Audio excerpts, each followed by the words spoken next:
ስድስት ዓለም ነው የምኖረው። ስራዬ ላይ እየሰራሁ እያለሁ ማለት ነው የሆነ ቁጥር በቃ ብዙ ቁጥር ነው የሚመጣው። አሁን በዚህ በእንትን ላይ ራሱ ልለቅላችሁ ነበረ እንትን ያላስገባው ወይ ነው ማለት ነው ይደወልብኛል ማለት ነው የሆነ ቁጥር ማለት ነው። ጸሎት እሺ ሳደርግ ምንም አያደርገኝም። ጸሎት አደርጋለሁ ስሰግድ ምንም አያደርገኝም። ጸሎት ሳደርግም ስሰግድ ምንም አያደርገኝም። ግን እሺ ጸሎቴን ሳደርግ እኔን ይለቀኝ ሄድና ከዛ ተመልሼ ጸሎት ከጨረስኩ ወዲያ ከዚያ በኋላ ነው እንደገና ተመልሶ እኔን እንትን የሚለኝ ማለት ነው። እና ከአሰሪዎቼም ምን ጋር ደግሞ የሚልሽ አያስማማኝም በቃ ምን የሚልሽ በቃ ከጸሎት ከጨረስሽ በኋላ? ታሰሮች ጸሎቴን ከጨረስኩ ወዲያ በቃ ጸሎቴን በቃ ጸልይ ምን ጨርስና ማለት ነው። ጸሎቴን ከጨረስኩ ወዲያ ከሰዎች ጋር በቃ አያስማማኝም። ወይም በስራም አይደለም የምንጣለው፣ በስራ ይወዱኛል ሰዎች፣ ግን በቃ እንዲሁ አይተው ማለት ነው በቃ እኛ በቃሽን ነው የሚሉኝ።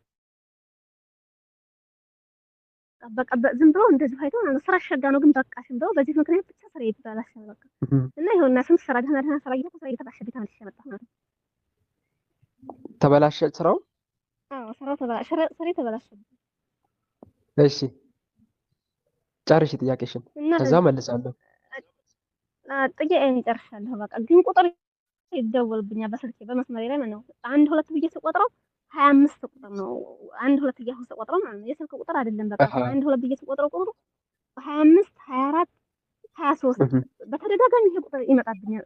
ደግሞ እኔ ጋር አይጠራም። በቃ ዳይሬክት መቶ ምልክቱ ብቻ ነው የሚገባው። በቃ ምልክቱ ተገባ ወዲያ ነው። ልክ ይሄ ቁጥር በተደወለብኝ በሶስተኛው ቀን 7 ወር እሺ የሰራሁበት ስሬ ማለት ነው። ሴትዬ በሶስተኛው ቀን ድንገት በቃ ምንም ሳላት ድንገት በቃ በቃሽኝ አለችና ልክ ይሄን ይሳለ ነው በቃ ሂጂ አለች። ይሄን ይሳለ ማለት ነው። በቃ ድንገት ተነስቼ መልካም ማለት ነው በተደወለ ይሄ ቁጥር በመጣ በሶስተኛው ቀን ማለት ነው። ቁጥሩ ራሱ አለኝ አሁን እዚህ በሊንኩ ለቀው ነበር እንትን ላይ በግሩፕ ማለት ግን እኔ ተቆልፎብሻል ወደ እናንተ ለመልቀቅ ማለት ነው። የፎቶ ቤቴ ማለት ነው። አውርጄው ስክሪንሾት አድርጌው ለእናንተ ልለቅላችሁ ነበር። ግን አያመኝም፣ ምንም አያደርገኝም። ዝም ብሎ በቃ ተመልኬና ከሰውነቴ ጋር ተመሳስሎ ዝም ብሎ ተደብቆ በቃ ምንንም እንትን ሳይል ጸባዬንም መልኬንም በቃ ሁሉንም ነገሬን ተስማምቶ ነው ወይንም እንደሰው የሆነ በቃ ምንም የሚያደርገኝ ነገር የለም። እንደዚህ አድርጎ ነው በቃ ስሬ ነው የሚያበላሽብኝ። ያሰብኩትን ነገር እንዳላሳካ ማለት ነው። ወደ ኋላ ነው የሚጎትተኝ በቃ ይሄን ነገር ከታች የለቀቁት እቅዴን ነው ይሄን አይደል? አደርጋለሁ። ከታች እኔ የለቀቁት ነው አይደል? አልለቀኩትም። ስልክ ቁጥር በእኔ በውስጥ ስልክ መስመር ቁጥሩ ልከሽ ነበር። አዎ በዛ በውስጥ መስመር አንደኛ ይሄ ቁጥር ነው። በውስጥ መስመር ልኬያለሁ። መልካም ከዛ በቃ ጨረሻ አይደል? የሆነ በቃ እቅዴን ይሄን ነገር አሳካለሁ ስል ያን ነገር ሳላሳካ ከወዲሁ ነገሮች ከሽፉና ስራ ይበላሻል። እወጣለሁ፣ አወጣሻለሁ በቃ አሃ እቅድ ታቅጃለሽ፣ ግን እቅዱ ቶሎ ይበላሻል። ወዲያው በቃ ይሄ ነገር ይሄ በቃ ይሄ ነገር አስተካክላለሁ ስል እሺ ያ ነገሩ ሳይስተካከል ከወዲሁ ነገሮች ይበላሻሉ። መልካም እሺ እህት አለምዬ ጥያቄሽን በደንብ አዳምጨዋለሁ። እዚህ ጋር ስልክ ቁጥሩን ጋር በተያያዘ እንዲህ አይነት ነገር አንቺ ጋር ብቻ ሳይሆን አንዳንዶች ጋርም ያስቸግራቸዋል። አንዳንዶች ጋርም እንዳለ እርግጠኛ ነኝ አለ መሰለኝ አይደል? እስቲ እህቶቼ ወንድሞቼ እንዲህ አይነት ነገር እኔ ካጋጠማችሁ ካለ ወንድማችን ቢያቆነማል ለእኔ ይደወልልኛል። ሳነሳው አይመልሱም። ተመልሰሽ እሺ ስደውልላቸው ደግሞ አይሰራም። ቁጥሩ አንሰር ማሽን ይበላኛል። ሁሉ ጊዜ ነው እንደዛ የሚያደርጉ። እኮ ሁሉ ጊዜ ነው እንደዚያ የሚያደርጉኝ። ማለት ቀን አለው በተራዘመ በወራት መሃል እንደዛ ያደርጋሉ። ለኦልሞስት አሁን ከአንድ አመት በላይ የሚሆን እንደዛ ያደርጋሉ እስካሁን ድረስ ማለት ነው። አሁን በቅርቡም ከሁለት ሳምንት በፊት እንዲያውም እንደዛ አድርጎኝ ነበር። ግን ሳነሳው መልስ አይሰጡም። ተመልሼ ስደውልም አይሰራም። አንሰር ማሽን ነው የሚበላ። መልካም ዞሮ ዞሮ ብዙዎቻችሁ ጋር አለ ማለት ነው። እንዲህ አይነት ነገር ይደጋገማል ማለት ነው። እና እህት አለምዬ እንዲህ አይነት ነገር የተለመደ ነው። አንቺ ጋር ብቻ ሳይሆን ሌሎች ጋርም ጭምር ያለ ነው። ከመናፍስት ጋር ይያዛል ወይ ነው አይደል? አንቺ ጥያቄ አሁን ዋናው ጥያቄሽ ገነት። አዎ እኔ የተጠራጠርኩ ማለት ነው። ልክ ይሄ ስልክ በመጣልኝ በሶስተኛው ቀን ነው በቃ ስራ እየተበላሸው ማለት ነው። በሶስተኛው ቀን መልካም በቃ እና ሴትዬ እኔ የስራሽን መበላሸትን ተገጣጠመና ይህ ስልክ ሲደወል ይሄ ነገር እንዴት ነው ከመናፍስት ጋር ነው ወይ ያስኬደዋል ወይ ብለሽ ይሄን ለማወቅ ነው ዋናው አላማሽ አይደለም? አዎ መልካም። በነገራችን ላይ እንደዚህ አይነት ነገሮች አንድ ነገር የሆነ ነገር ሲደረግ ካየን በመናፍስት ነው ከመናፍስት ውጊያ ነው የሚለውን ለማወቅ ያ ነገር ምንም ነገር ሊሆን ይችላል። አሁን ዛሬ በታችን በስልክ ነው አይደል የመጣው? ግን በእኛ በኩል ደግሞ በህይወታችን ሌላ ነገር ሊሆን ይችላል። ለምሳሌ እኛ ጋር ብቻ የሚያተኩር ከሆነ ያ ነገር እኛ ጋር ላይ ችግሩ እኛ ጋር ከሆነ ወይም ሌላው ጋር ብዙውን ጊዜ እንደዚህ ማይታይ ከሆነ ስፔሲፊክ የሆነ ችግር ከሆነ ያ ነገር መጠርጠሩ አይከፋም፣ ከአጋንንት እንደሆነ ግልጽ ይሆናል ማለት ነው። ሁለተኛ አንድ ስለዚህ ይሄ ነገር አንቺ ጋር ብቻ ሳይሆን ሌሎች ጋር ጭምር ስለሆነ ከመናፍስት ነው ብሎ ለመደምደም ያስቸግራል። የታለም አንዳንዴ ሀክ አድራጊዎችም አሉ። ሀክ የሚያደርጉም ሰዎች አሉ። የሰው ስልክ የሚጠልፉ እንደዚህ መረጃ የሚሰበስቡ ብዙዎች አሉ። በኔትወርኩ ላይ በኢንተርኔት ላይ ብዙ ስራ የሚሰራ አለ ዞሮ ዞሮ እና በዚህ አማካኝነት የመጣ ሊሆን ይችላል ነው። ግን እግረ መንገዴን የመመክራችሁ ምክር ወንድሞች፣ አንደኛ የማታውቁትን ስልክ ዝም ብላችሁ አታንሱ። ይጥራ ሲጠራ ዝም ይበል በራሱ ሰዓት ማለት ነው። እኔ ጋርም እኮ ይደወላል ማላውቀው ስልክ፣ ጭራሽ ማላውቀው ስልክ ቁጥር ራሱ ይደውላል። ግን ማላውቀው ከሆነ ዝም እያነሳለሁ። አንድ አስፈላጊ የሆኑ ካገኙት ደግሞ አነሳበት ጊዜ አለ። ከዚህ በፊት አሁን ለምሳሌ ሰው የግድ እደውልልሃለሁ ብሎ ቀጠሮ በቀጠሮ ከያዘ ስልክን ክፍት አድርግልኝ ካለ እሱ ሊሆን ይችላል ብዬ ልጠብቅም እችላለሁ። ግን ዝም ብዬ ግን ማንኛውም ስልክ ዝም ብሎ መጣን ከተባለ እኔ ዝም ብዬ አላነሳም። አንድ ልንረዳ የሚፈለገው ነገር ይሄ ነው። ማታውቁትን ስልክ ዝም ብላችሁ አታንሱ። አንዳንዴ በእንደዚህ አይነት መልኩ ብዙ ሰዎች ገንዘባቸውን የተበሉም አሉ። አካውንታቸውም የተጠለፈ አሉ። የቴሌግራም አካውንቱም የተጠለፈ አለ። ሌሎች አካውንቶቻቸውም ጭምር የተጠለፉ አሉ። እና ዝም ብላችሁ ስልክ አታንሱ። ሊንክ ሲላክላችሁም ዝም ብላችሁ ብቻ ጆይን አድርጋችሁ አትግቡ። እና እዚህ ጋር መጠንቀቅ ያስፈልጋል ነው። ሌላው ከመናፍስት ውጊያ አንጻርስ እንዲህ አይነት ነገር ሊያጋጥም ይችላል ወይ? ማናውቀው ስልክ ሊደወልን ይችላል። አዎ አለ። መተታዳሾች በማናውቀው ሰው ሊደውሉ ይችላሉ። ግን እንዲህ ዝብርቅርቅ ወጣ ስልክ ሳይሆን ኖርማል ስልክም ሊሆን ይችላል። መተታዳሾችም ራሱ ዝም ብለው ብቻ ስልክ ደውለው ሄሎ ማለት ስንጀምር ጆሮአችን ላይ ጥርቅም ሊያደርጉ ይችላሉ። እና ምን እናድርግ? አስፈላጊ ሆኖ ሲገኝ ስልክ ለማንሳት ምን እናድርግ? እኛ ሃይማኖታዊ አይደለን? ሃይማኖተኞች አይደለን? ሃይማኖት አለን አይደል? ስለዚህ በሃይማኖታችን መንገድ መጓዝ ማለት ነው። ቅዱስ ጳውሎስ ምንም ነገር ብታደርጉ ሁሉም በማን ስም አድርጉት ነው ያለው? በማን ስም አድርጉት ነው? በእግዚአብሔር ስም አድርጉት። አንደኛ ቆሮንቶስ ምዕራፍ 10 ቁጥር 31 በቃል ወይም በስራ እንግዲህ የምትበሉ ወይም የምትጠጡ ብትሆኑ ወይም ማናቸውም ነገር ብታደርጉ ሁሉ ለእግዚአብሔር ክብር አድርጉት አለ። አንደኛ ቆሮንቶስ 10:31 ላይ። ፊልጵስዩስ መልእክት ላይ ደግሞ ምዕራፍ 3 ቁጥር 17 ላይ በቃል ወይም በስራ የምታደርጉት ሁሉ በጌታ በኢየሱስ ስም አድርጉት፣ በእግዚአብሔር ስም አድርጉት ነው። ስለዚህ በማን ስም ማድረግ አለብን? በክርስቶስ ስም። ስልክ ልናነሳ እንችላለን። መጀመሪያ ግን ስመ እግዚአብሔር ጠርተን 3 ጊዜ አማትበን በስመ አብ ወወልድ ወመንፈስ ቅዱስ አሐዱ አምላክ፣ በስመ አብ ወወልድ ወመንፈስ ቅዱስ አሐዱ አምላክ፣ በስመ አብ ወወልድ ወመንፈስ ቅዱስ አሐዱ አምላክ በአጋዕዝተ ዓለም በቅድስት ሥላሴ ስም ትልና ታነሳዋለህ። ብዙውን ጊዜ ስልክ ሲጠራ ወዲያው ተንገብግበን አናነሳም አይደል? የተወሰነች ሰዓት እስኪጠራ ዝም እንለዋለን። ከዛ በኋላ እናነሳለን። ያችን የሰከንድ እድሜ ስመ እግዚአብሔርን ብንጠራባት መልካም ነው። ማን ነው ማናት እያለን ከምንጨነቅ ይልቅ ስመ እግዚአብሔርን ብንጠራ በጣም አሪፍ ነው። ከዛ ተረጋግተን ማነጋገር እንችላለን ማለት ነው። ይሄ ለኛ ይጠቅመናል፣ በብዙ መንገድ ይጠቅመናል። ስመ እግዚአብሔር ጠርተን ማንሳት የመጀመሪያው ጥቅም አንደኛ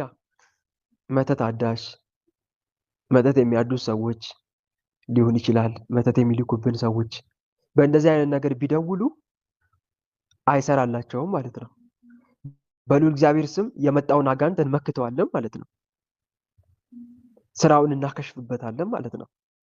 አንድ ለዚህ ይጠቅመናል። ሁለተኛ ደግሞ ብዙውን ጊዜ በስልክ ተነጋግረን የተለያዩ ሰዎች በስልክ ተነጋግረው ንግግር ጀምረው አላስፈላጊ ጸብ ውስጥ የገቡ ንገሩኝ እስቲ። የማይመለስ ጸብ ውስጥ የገቡ በትንሽ ነገር ተኮራርፈው እየተነጋገሩ አሉ የሉ? አሉ። ብዙዎቻችን እርስ በርስ የምንናቆረው በምንድን ነው? በስልክ እየተነጋገርን አይደል? እርስ በርስ የምንናቆረው፣ የምንበላለው፣ የምንጨቃጨቀው እጮኛ ከእጮኛው ጋር፣ ባለትዳር ከባለትዳሩ ጋር፣ ወንድም ከወንድሙ፣ እህት ከእህቷ፣ አባት ከልጆቹ፣ እናት ከልጆቿ፣ ልጆች ከአባት ከእናቶቻቸው ጋር ይባላሉ።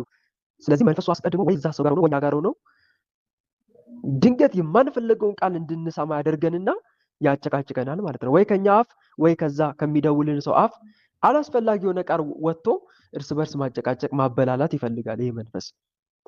ስለዚህ አስቀድመን ማማተባችን ለዚህ ይጠቅመናል። አስቀድመን ስመ እግዚአብሔር መጥራታችን። አጋንንቱ ቡዳ ሊሆን ይችላል እኮ። ለምሳሌ እዛ ጓደኛ ጋር ቡዳ ሊሆን ይችላል፣ ዛር ሊሆን ይችላል፣ መተትም ሊሆን ይችላል፣ አንተ ጋርም ያለ መንፈስ ሊሆን ይችላል።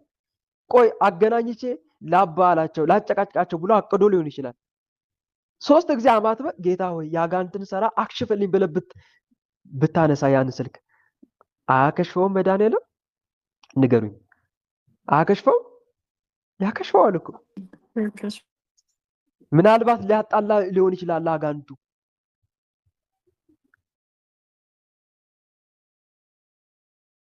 ምናልባት ሊያለያይ ሊሆን ይችላል፣ ሊያጨቃጭቅ ሊሆን ይችላል። ምናልባትም በስልክ ወሬን እያወራ የጸሎት ጊዜ ሊያጠፋብህም እኮ ሊሆን ይችላል። አሁን ብዙዎቻችን ከ5 ደቂቃ በኋላ እኔ ለጸሎት ቆማለሁ ብለህ አቀደ ሊሆን ይችላል። ልክ 5 ደቂቃዋ ስትቀር ስልክ ሊደወልልህ ይችላል። ምናልባት የመንፈስ ሴራ ሊሆን ይችላል። መንፈሱ አንተ ጸሎት ልትጸልይ እንደሆነ ካወቀ ካንተ ተነስቶ በፍጥነት ወይ በቤተሰቦች ላይ አድሮ ቤተሰቦችን ስልክ እንዲደውሉ ሊቀሰቅስብህ ይችላል። ሊቀሰቅስ ይችላል። ወይ ጓደኞች እንዲደውሉ ሊያደርግ ይችላል። ከዛ በኋላስ አንተ 5 ደቂቃ ከ5 ደቂቃ በኋላ ጸሎት ጸልያለሁ ብለህ ነው ያቀርከው። ግን ወሬ ጀምረ 30 ደቂቃ፣ 1 ሰዓት፣ 1 ሰዓት ተኩል፣ 2 ሰዓት አታባራም። ወሬህን ወጥሮ ይዞሃላ በወሬ። ከዛ ጸሎቱ ታጎለ ማለት ነው። እቅዱ ተሳካ ማለት ነው። ስለዚህ አንተ አስቀድመ ግን 3 ጊዜ አማትበ ስመ እግዚአብሔር ጠርተህ ጌታ ሆይ ያጋንንትን ስራ አክሽፍልኝ፣ የሱ ስራ ከሆነ አክሽፍልኝ ብለህ ስልክ ብታነሳ ግን ሰውየው ቶሎ በቃ ቻው ድራውን ብሎ ነው የሚዘጋው ስልክህን ማለት ነው። ማናገር አይፈልግም፣ ምክንያቱም ተይዟል። ስራውን አክሽፈበታል። ማንን በመጥራት? ስመ እግዚአብሔርን በመጥራት። 3 ጊዜ ካማተብክ በኋላ በአጋዕዝተ ዓለም በቅድስት ሥላሴ ስም ካልክ በኋላ የእግዚአብሔርን እርዳታ ባጭሩ መጠየቅ። አሁን ብዙ ጸሎት ለማድረግ ጊዜ አይበቃም፣ ግን እንዲህ ማለት ትችላለህ። ቢያንስ ልዑል እግዚአብሔር የአጋንንትን ስራ አክሽፍልኝ፣ ወይም የልዑል እግዚአብሔር ባሪያዎችን ቅዱሳንን ረዳት ማድረግ። ቅዱስ ሚካኤል ቅደም ከፊቴ። ደስ አይልም እህት ወንድሞች? ቅዱስ ሚካኤል ቅደም ከፊቴ፣ ቅዱስ ገብርኤል ቅደም ከፊቴ፣ ቅዱስ ሩፋኤል ቅደም ከፊቴ፣ ቅዱስ ኡራኤል ቅደም ከፊቴ። ይቀድማል እኮ ቀድሞ ያከሽፈዋል ማለት ነው። በስልክ በኩል ነገር ሊያመጣ ያሰበው መንፈስ አከርካሪ ይመታል ማለት ነው። ስራ ይከሽፍበታል ማለት ነው። ምን ነው የፈጣሪዋን ስም ጠራችብኝ፣ ምን ነው ያ የጠባቂዋን መልአክ ስም ጠራችብኝ፣ ምን ላድርግ ስራዬ ከሸፈ ይላል ማለት ነው ያ ጠላት። ይሄን የሚደረገው በምንድን ነው? በእምነት። በምንድን ነው የሚደረገው አልኳችሁ? በምን ሲደረግ ነው የሚሆነው? በእምነት። ይሆንልኛል ይደረግልኛል ብለህ ታምነህ ካደረግከው ይደረግልሃል። ጌታ መድኃኒዓለም በማርቆስ ወንጌል ምዕራፍ 9 ቁጥር 23 ላይ ለሚያምን ሁሉ ይቻላል ብሎ እንደተናገረ አምነህ በጸሎት የምትጠይቀው ሁሉ ይደረግልሃል ብሏል። ማቴዎስ ወንጌል ምዕራፍ 21 ቁጥር 22 ላይ አምናችሁም በጸሎት የምትጠይቁትን ሁሉ ይደረግላችኋል። ስለዚህ አምኜ ጌታዬ ኢየሱስ ክርስቶስ የአጋንንትን ስራ አክሽፍልኝ፣ እመብርሃን ቅደሚ ከፊቴ፣ ቅዱስ ሚካኤል ቅደም ከፊቴ ብለው ይቀድማል። በእምነት ስለጠራሁት ማለት ነው። ሁሉም ነገር የሚደረገው ደግሞ በእምነት ነው። ይሆናል አይሆንም እያለን አይደለም፣ በመጠራጠር አይደለም። ይደረግልኛል ብለህ አምነህ እውነት ያደርገዋል። ከሁሉ በፊት ደግሞ እምነትን ልናስቀድም ይገባል። ቤተክርስቲያን ስራዎቿን ሁሉ የምታከናውነው በእምነት ነውና ያለ እምነት የሚደረግ ነገር የለም። እምነት ከሌለ ደግሞ አለማመንን እርዳው ብለህ ጩህ ወደ አምላክ። አለማመንን እርዳው በለው፣ ይረዳል። አለማመንን ጌታ ሆይ እምነት ጨምርልኝ እያልክ ስገድ። የሐዋርያት ጥያቄ ናት እቺ ጥያቄ። ጌታዬ እምነት ጨምርልኝ ብሎ የሚል ጥያቄ የሐዋርያት ጥያቄ ናት። የሰናፍጭ ቅንጣት የሚያህል እምነት ቢኖራችሁ ይህን ተራራ ከዚህ ወደዚያ እለፍ ብትሉት ያልፋል፣ የሚሳናችሁም ነገር የለም ሲል ጌታ ሐዋርያት ጌታ ሆይ እምነት ጨምርልን አሉት። እችን የሐዋርያት ጥያቄ ይዞ እየሰገዱ ጌታ ሆይ እምነት ጨምርልኝ፣ ጌታ ሆይ እምነት ጨምርልኝ፣ ጌታ ሆይ እምነት ጨምርልኝ እያለ አንድ ሰው በእያንዳንዱ ስግደት ፈጣሪን ቢጠይቀው ይደረግለታል፣ እምነት ይጨምርለታል። እና እንዲህ እያልክ ፈጣሪ መጠየቅ አለብን ማለት ነው። ብዙውን ጊዜ ወንድሞች ስለ እምነት ካወራውና አይቀር የተወሰነ ነገር ልንገራችሁ። እምነትህን እያሳደግክ ስትመጣ ፈጣሪ እየቀረበ ነው የመጣው። በእምነት ነገሮችን ማከናወን ስትጀምር ፈጣሪ ይቀርባል። ከእምነት እየራክ ስትመጣ ግን ፈጣሪ እየራቀ ይመጣል። እስቲ በማስረጃ በምሳሌ ላስረዳችሁ። የቶማስን ፊልም አይታችኋል? የቶማስን መንፈሳዊ ፊልም ሐዋርያው ቶማስ፣ እሱ የእሱን ፊልም እያየው ነበር፣ ትዝ ስላለኝ ነው አሁን እናንተ ልናገር ያሰብኩት። አይታችሁታል ግን ሐዋርያው ቅዱስ ቶማስ መንፈሳዊ ፊልም? አዎ ወንድማች አይታችሁታል አይደል? አቤት ሩጫው፣ አቤት ሩጫው እንዴት ይሮጣል! አምላኩን እሱ የሚፈልግ የእሱ አካሄድ ተመልከቱ። በእውቀት ነው፣ በቃ ፈጣሪውን ፍላጋ የሚፈልገው በእውቀት ነው። ይባትታል፣ በራሱ ኃይል ነው በቃ አምላኩን ለማግኘት የሚሮጠው። እነኛ ደቀ መዛሙርት 10 ግን ይሁዳ ወጥቷል፣ ተሰቅሏል። እሱ ራሱን በገመድ ሰቅሎ ሞቷል። ሌሎች 11 ቀርተዋል። 11ኛው ቶማስ ነው። እሱ ቤታቸውን ዘግተው ጌታ ይነሳል የሚለው ቃል አምነው እየጠበቁ ነው። እገለጥላችኋለሁ ጠብቁኝ ብሏቸዋል እኮ። ጠብቁኝ በገሊላ እቀድማችኋለሁ ጠብቁኝ ብሏቸዋል። ቶማስ ግን ይሄንን ታምኖ ከመጠበቅ ይልቅ እንደውም እነ ማርያም ጌታን አየነው ሲሉት አላመነም አይደል? ቶማስ አላመነም። ውይ የሆነ ሰው አታሎሽ ይሆናል እያላት ነበር ሁሉ። አታሎሽ ነው በቃ የሆነ ሰው። አረ እመኑኝ ትላለች ማርያም መቅደላዊት ማርያም ማለት ነው። ከዛ አላመነም ቶማስ። የክርስቶስን ስጋ ፈልጋለሁ ሰርቀውት ነው ብሎ ይሮጣል። ሲኳትን ምንም ሊያገኝ አልቻለም። አካሄዱ እምነታዊ ወይስ በራሱ ፈቃድ? ንገሩኝ። ለምንድን ነው በራሱ ፈቃድ? ጌታ ለማን ነው አስቀድሞ የተገለጠው? ለቶማስ እኮ መጨረሻ ነው የተገለጠው፣ በሳምንቱ በ8ኛው ቀን ከተነሳ። ለሐዋርያቱ ግን ወዲያው ታያቸው። እንደ ቃሉ እየጠበቁት ስለሆነ ታያቸው፣ ተረጋጉ። እነሱ የጌታ መነሳት አይተው። ቶማስ ግን ይኳትናል፣ ይባትታል፣ እዛም ይሮጣል። ምንድን ነው ለምን ጌታ ይራከኝ ይላል? አካሄዱ ትክክል ስላልሆነ ነው። በራሱ ሐሳብና እቅድ ብቻ ስለሚመራ ነው። በፈጣሪው ቃል እምነት አጥቷል። እንደውም እየገሰጹት ነበር እኮ ሐዋርያቱ። አረ ቶማስ ወደ ራስ ተመለስ ሁሉ ይሉት ነበር። ቶማስ በጤና ነው ሁሉ ይሉት ነበር። እሱ ደግሞ ምን ይላል? እኔ ጌታዬን ወደዋለሁ እሱም ይወድሃል ይሉታል። ለምን አትረዱኝም ይላቸዋል። ግን ምን ያደርጋል? በራሱ ብቻ መጓዝ ጀመረ። ይሮጣል፣ ግን ሊያገኘው አልቻለም። በቃ እጅ ሰጠ። መጨረሻ ላይ በቃ እርዱኝ እያለ በሐዋርያት እግር ስር ማልቀስ ጀመረ። የዚህ ሰዓት ነው ጌታ መድኃኒዓለም መሸነፉን በራሱ ሐሳብና እቅድ መጓዙን ማቆሙን ተመልክቶ መጣ። ጌታ በተዘጋ ቤት ውስጥ ገባና ቶማስ ና ይኸው ተመልከተኝ፣ እጄን በጣት ውስጥ በተበሳው ውስጥ ካላስገባው አላምንም ብለህ የለ? ይኸውና ያመንክ እጄ አላመንክ አትሁን አለው። ዮሐንስ ወንጌል ምዕራፍ 20 ቁጥር 27 ላይ እንደተጻፈው ይኸው ጎኔ እንዳሳለው አየ። ከዛ አምላኬ ጌታዬ አለ። ስላየኝ አምነሃል አለው። ሳያዩኝ የሚያምኑ ብፁዓን ናቸው ብሎ መለሰለት። እና ተመልከቱ ያለ እምነት በራስ ሐሳብና እቅድ ብቻ መጓዝ ምን ያክል መዘዝ እንደሚያመጣ፣ ምን ያክል ደግሞ አምላክን ከኛ እንደሚያርቅ ተመልከቱ። በእምነት መንገድ ስንመላለስ ግን ጌታ ወደኛ እንደሚቀርብ ተመልከቱ። የቶማስ ሕይወት ይህንን ያስተምረናል ማለት ነው። ስለዚህ ምንም ነገር ስታደርጉ በምን አድርጉት? መልሱልኝ። በምን አድርጉት? በእምነት ይደረግልኛል። እምነት ማለት ምን ማለት ነው ታውቃላችሁ? ይደረግልኛል፣ ይሆናል ብሎ ማመን። ጌታ ምንጊዜም አይታችሁ ከሆነ ወንጌል ላይ ማቴዎስ ወንጌል 10 ላይ መመልከት ትችላላችሁ። ሌላ ቦታ ላይ 12 ዓመት ደም ሲፈሳት የነበረች ምን አድኖሃል ነው የሚለው? እስቲ ንገሩኝ። ምን አድኖሃል ነው የሚለው? አድኖሃል። መጀመሪያም ከመፈወሱ በፊት እነኛን ሁለት ዕውራንን እንደማድን ታምናላችሁን እያለ ይጠይቃቸው ነበር አስቀድሞ። እኔ ይሄን ማድረግ እንደምችል እንደማምን እንደማደርግ ታምናላችሁ ሲላ፣ አዎ ጌታ ሆይ እናምናለን፣ ክፈትልን አይናችን ሲሉት፣ እሺ እንደ እምነታችሁንና አይናቸውን ይከፍትላቸው ነበር። እና እምነት ይቀድማል ነው። እምነት ይቀድማል። እምነትን ነው የሚያድነው። ቅዱስ ዮሐንስ እንደተናገረው ዮሐንስ አንደኛ ዮሐንስ ምዕራፍ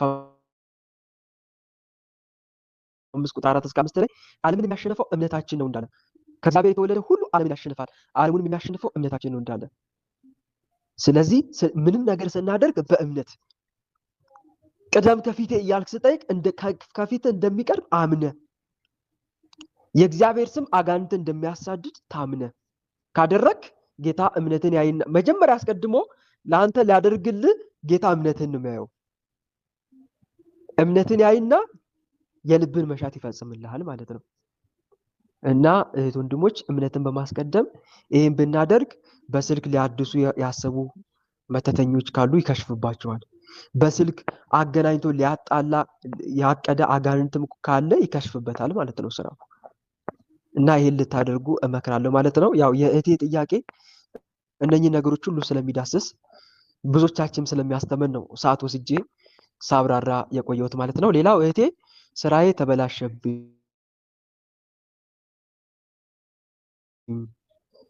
ከጸለይኩ በኋላ ደግሞ ከመጸለይ በፊት ምንም አይነት ችግር አይገጥምም። ከጸለይኩ በኋላ ግን ነገሮች ብልሽሽት ይሉብኛል፣ ከሰው ጋር ያጣላኛል፣ ያጋጨኛል። ይሄ ማለት አጋንንቱ እቅዱ አንድ ነው።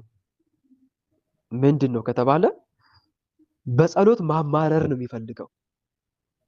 በመንፈሳዊነትሽ ደስ እንድትሰኝ፣ በመጸለይሽ በመስገድሽ ደስ እንድትደሰች ሳይሆን እንድትማረሪ፣ ጸሎት ስግደት የመልካም ነገር ውጤት ሳይሆን የክፋት ነገር ውጤት አድርገሽ እንድትስይ ስለሚፈልግ ነው። ይሄ ሁሉ ትያለሽ አሁን መጨረሻ ላይ ይሄ ሁሉ በመጸለይ አይደል የመጣብኝ፣ ይሄ ሁሉ በመስገድ አይደል የመጣብኝ፣ እንደዚህ ብለሽ እንድታማርር ይፈልጋል አጋንንቱ። ከዛ ባልጸልይ ኖሮ እኮ ይሄ ሁሉ ፈተና አይመጣብኝም እንድትይ፣ ከዛ ጸሎቱን እርግፍ አድርገሽ እንድታዩ ማለት ነው። በእንደዚህ ከመንገድ የወጡ ብዙ እህቶች አሉ። ጾም ጸሎት ጀምረው ያቋረጡ፣ መንፈሳዊነት ለነገሮች መበላሸት ምክንያት ከሆነ ይቅር ብለው የኮበለሉ በጣም ብዙ እህቶች አሉ። የአጋንንቱ ዓላማውም እንዲህ ያደረገ ማስኮብለል ነው ከመንፈሳዊ ሕይወት። እርኩሳን መናፍስት ከዲያብሎስ ወደ እግዚአብሔር ልጆች እየተላኩ በፊታቸው ብዙ መሰናክሎችን በመደንቀር ከጀመሩት ከእግዚአብሔር መንገድ እንዲወጡ ማስገደድ ይጀምራሉ። በእግዚአብሔር መንገድ መጓዝ በጣም አስቸጋሪ፣ ሊዘልቁት የማይቻል አድርገው እንዲያስቡ ለማድረግም ይሞክራሉ። አንዳንዴ እየሄድንበት ያለው መንገድ እየኖርነው ያለው ህይወት ልክ እንዳልሆነ አስበን እንድንጠራጠርም ያደርጋሉ።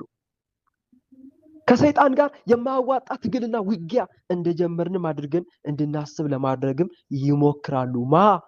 አጋንንት። ጠባቡ መንገድ በመስቀል የተሞላ ነውና።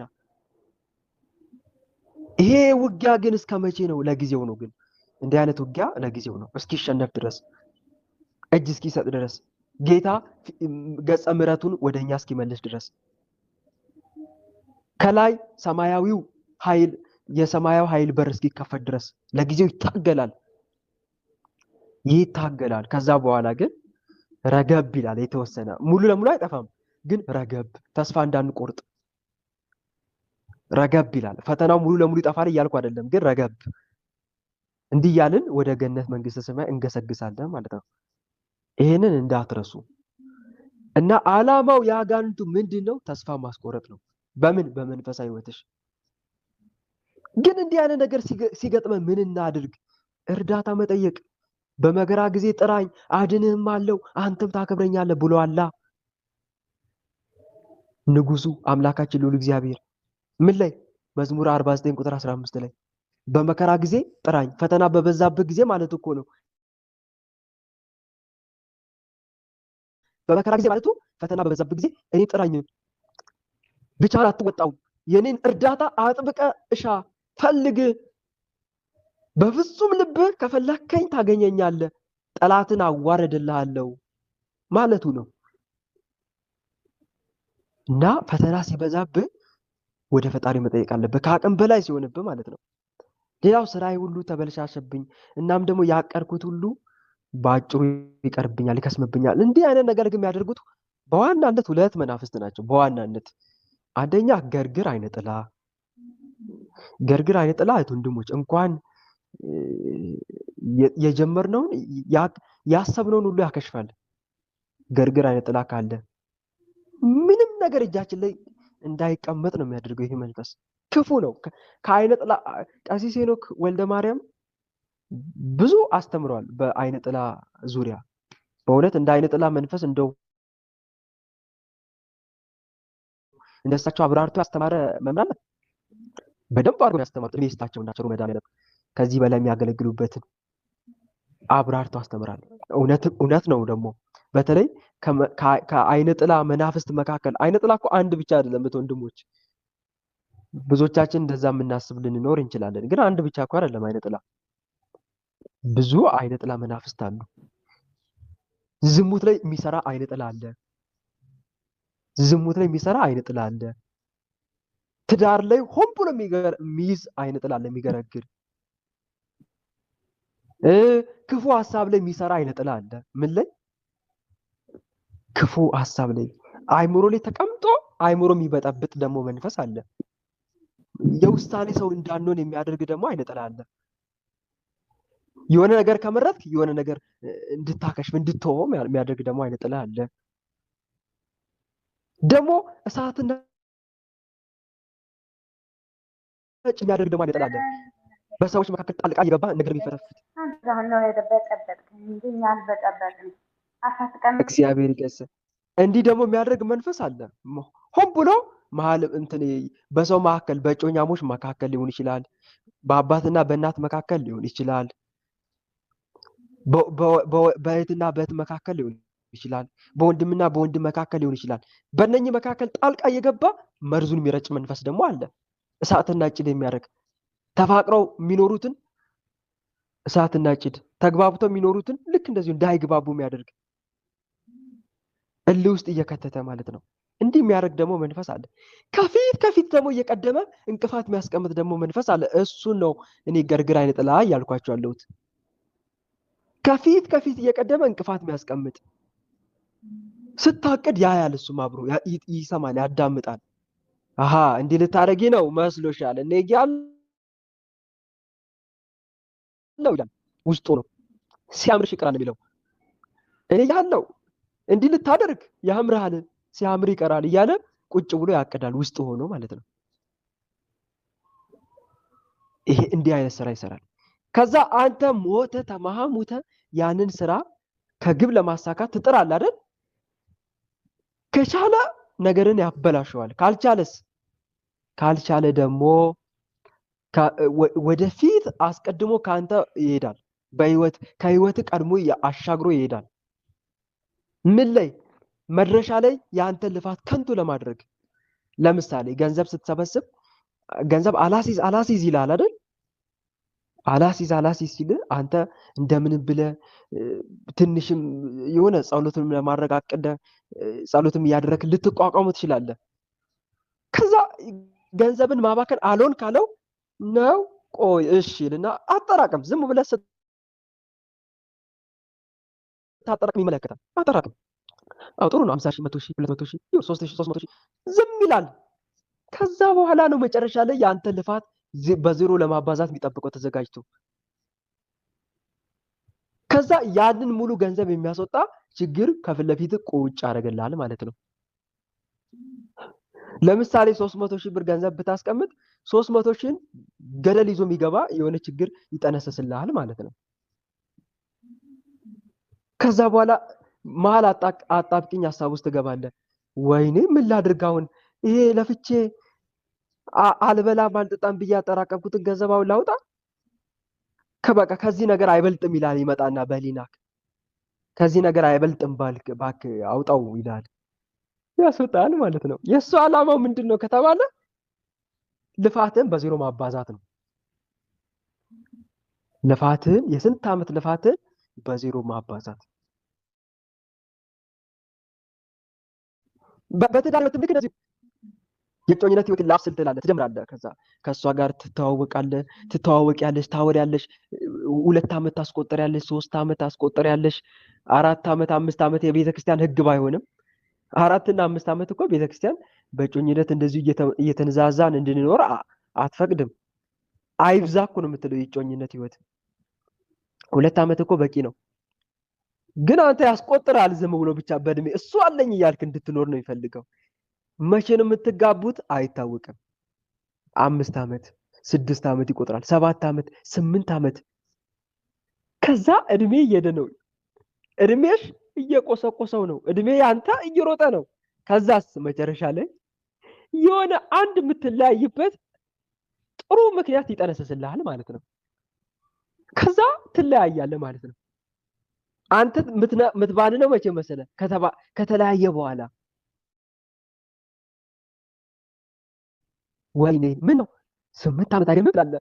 ለራስህ ደንቆ እኮ ነው 8 ዓመት ከሷ ጋር ቆይቼ ነበር ከጮኛ ጋር፣ ያ ሁሉ ገደል ገባ፣ ይኸው ተለያየን ከሷ ጋር፣ ከዳኘው ጥሎኝ ሄደ ትያለሽ ማለት ነው። በዜሮ አባዛው አላባዛውም ንገሩኝ? አባዛው በዜሮ ማለት ነው። ያ ሁሉ ልፋት አስበው እንዲህ ነው የሚያደርገው ማለት ነው። እና ታዲያ መፍትሄው ምንድን ነው? ዋናው ትልቁ መፍትሄው። ወደ መፍትሄው እንግባ። መንገድን ለማን ስጥ ይላል መጽሐፍ ቅዱስ? እስቲ ንገሩኝ። መንገድን ለማን ስጥ? ለእግዚአብሔር ስጥ። መዝሙር 36 ላይ መዝሙር 36 ቁጥር 5-6 ላይ አንብቡት። መንገድን ለእግዚአብሔር አደራ ስጥ፣ በእርሱም ታመን እርሱም ያደርግልሃል። ጽድቅን እንደ ብርሃን ፍርድንም እንደ ቀትር ያመጣልሃል ይላል መዝሙር 36 ቁጥር 5-6 ላይ። መንገዳችንን ለእግዚአብሔር ስለማንሰጥ ነው። በራሳችን ሀሳብና ዕቅድ ስለምንጓዝ ነው። እግዚአብሔርን ከፊት ስለማናስቀድም ነው። ስናቅድም ፈጣሪን በእቅዳችን ውስጥ አንጋብዘውም። ዝም ብለህ በራስህ ታቅዳለህ ማለት ነው። ይሄን አደርጋለሁ ስትል እሱ ደግሞ ይሄን አስፈርሰዋለሁ ይላል። ስለዚህ ምንጊዜም ስታቅዱ ወንድሞች፣ ስታቅዱ በጸሎት የታገዘ እቅድ ይሁን። ከማቀድ በፊት ጸልይ፣ ስታቅድም ጸልይ፣ ካቀድክ በኋላም ጸልይ። መቼ አልኳችሁ? እስቲ ንገሩኝ። መቼ? ከማቀድ በፊት ምን በል? ጸልይ። ስታቅድ ምን በል? አረ ጸልይ። አሁን ስታቅድም ጸልይ፣ ካቀድክ በኋላ ምን በል? ጸልይ። በትክክል ይሄን ተግባራዊ ልናደርግ ይገባል ወንድሞች። እንዲህ የምናደርግ ከሆነ በእቅዳችን ውስጥ አትገባም። ምክንያቱም አስቀድመን እቅዳችን ለፈጣሪያችን አሳልፈን ሰጥተናል እና ወደ ጸሎት ክፍል ትገባለህ። ከዛ ጌታ ሆይ አምላኬ ኢየሱስ ክርስቶስ ሆይ እነሆ በማቀደው እቅድ ሁሉ አንተ ግባ። እቅዴን ላቅድ ነው። ሳቅድ አንተ አብረህ አቅድ። በእቅዴ መካከል አንተ ጠርቻለሁ። ና አምላኬ ወይ ና ወደ እቅዴ ብለህ ትጠራዋለህ። ከዛ በኋላ ቆጭ ትልና አቡነ ዘበሰማያት ትጸልይና ምን ታደርጋለህ? እቅድን ታቅዳለህ ማለት ነው። ለምሳሌ እቅድን ለመብራን አሳልፈን ነው መስጠት የምፈልገው። እንደዛ ከሆነ መልክዓ ማርያም አለ አይደል? በጣም የሚወደድ ጸሎት ነው። በነገራችን ላይ መልክዓ ማርያም በጣም የሚወደድ ጸሎት ነው። ደስ ይላል ቃሉ። በተለይ በአማርኛ ስትጸልዩት በጣም ነው ደስ የሚለው የሚጣፍጠው። እና መልክዓ ማርያም ጸልያሽ እመቤቴ ማርያም በእቅዴ ውስጥ አንቺ ግቢ። ከዛሬ ጀምሮ እቅዴን ለአንቺ አሳልፌ ሰጥቼሻለሁ። ነይ ወደ እቅዴ እማምላክ። አንቺን ጠርቼ ነው እያቀድኩ ያለሁት። ስለዚህ እቅዴን አንደኛ ክፉ እቅድ እንዳላቅድ፣ አንቺንም ሆነ ልጅሽን የሚያሳዝን እቅድ እንዳላቅድ፣ ሁለተኛም ደግሞ በእቅዴ መካከል አጋንንት ጣልቃ እንዳይገባ እቅዴን ለአንቺ አሳልፌ በመስጠት ቁጭ ብዬ ይኸው አቀዳለሁ ጠርቼሻለሁ ብለህ መልክአ ማርያምን ጸልየ ወይም ደግሞ ያንን ያክል ትልቁን ጸሎት እንኳን ለመጸለይ ጊዜ ባይኖርህ እንኳን ሰላም ለኪና ጸሎተ እግዝእትነ ማርያም ሰላም ለኪንና ጸሎተ እግዝእትነ ማርያምን ጸልየ ማቀድ ትችላለህ ማለት ነው። እንዲህ ብናደርግ መልካም ነው። እቅዱን ከጨረስን በኋላ ደግሞ መጨረሻ ላይ እንግዲህ በእቅዴ መካከል ጣልቃ ግባ፣ እቅዴን ተግባራዊ ታደርግ ዘንድ ቅደም ከፊቴ፣ መንገዱን ለአንተ ሰጥቻለሁ። እነሆ እግዚአብሔር ስለእናንተ ይዋጋል አይደል ያለው ነቢዩ ሙሴ ለእስራኤላውያን። እነሆ እግዚአብሔር ስለእናንተ ይዋጋል፣ እናንተም ዝም ትላላችሁ፣ እናንተም ትመለከታላችሁ ማለት ዝም ትላላችሁ የምትለው ጋር ትመለከታላችሁ፣ የእግዚአብሔርን የማዳን ስራ ታያላችሁ ማለቱ ነው። እናንተም ዝም ትላላችሁ። ከዛ አንተ ሰልፉን ለእግዚአብሔር አሳልፈ ሰጥተሃል። ከዛ እቅድን ለማሳካት ደፋ ቀና ማለት ነው ማለት ነው። ይሄ የምናደርግ ከሆነ ገርግር አይነ ጥላ ይታሰራል፣ ስራውን መስራት አይችልም፣ በእቅዳችን ውስጥ ጣልቃ አይገባም ማለት ነው።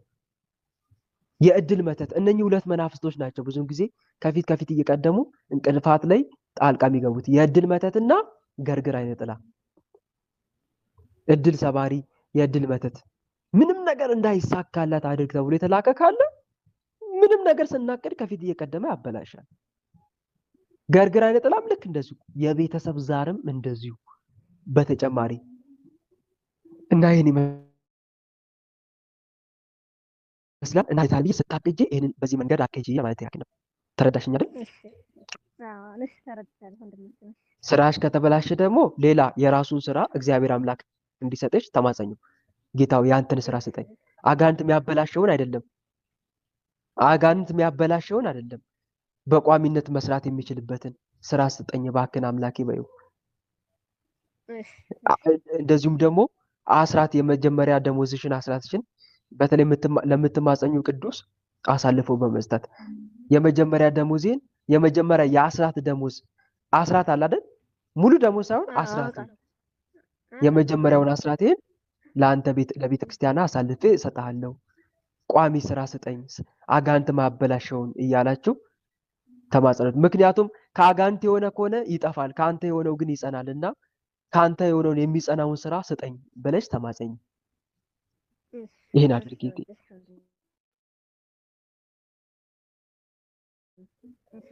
መልካም። እሺ ተራ ቁጥር 2።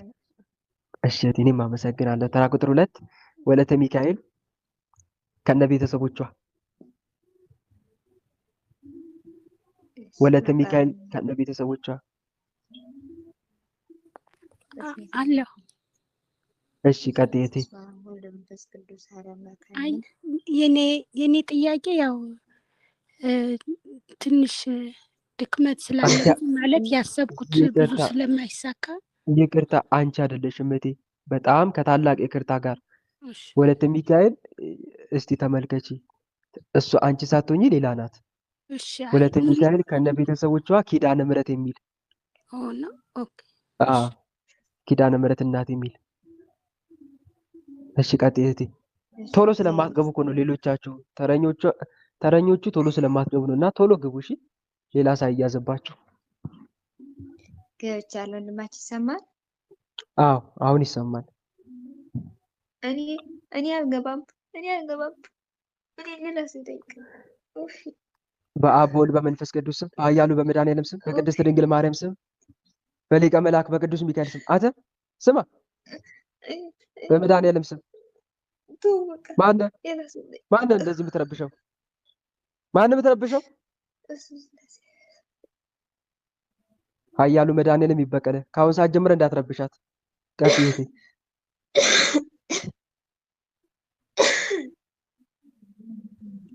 አይዞሽ ቀጥይ።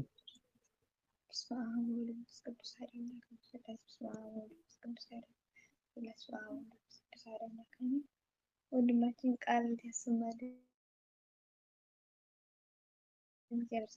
አሜን። አበሰማን። ቀጥይ። ሁላችሁም እንደምን ናችሁ? እግዚአብሔር ይመስገን። እግዚአብሔር ገስ የኔ ጥያቄ ወንድማችን ዝም ብሎ እፊት ቀድሞም እፊት የሚሆነው ነው የሚያሳየኝ። ዝም ብሎ ደግሞ ይጮህብኛል ጆሮዬ ላይ አይምሮዬን መጮህ እንዲያታረግ እንዲያቆም ሀሳብ ዝም ብሎ ማወነባበድ ነው። በቃ ግራ ማጋባት። ከፊት ቀድሞ ደግሞ የሚሆነው የሚያሳየው ጠቋር ነው እህቴ። አልተጋለጠም። በስሬ ደግሞ በጣም ነው የሚፈትነኝ። ከፊት ቀድሞ የሚያሳየው ጠቋር ነው። አልተጋለጠም።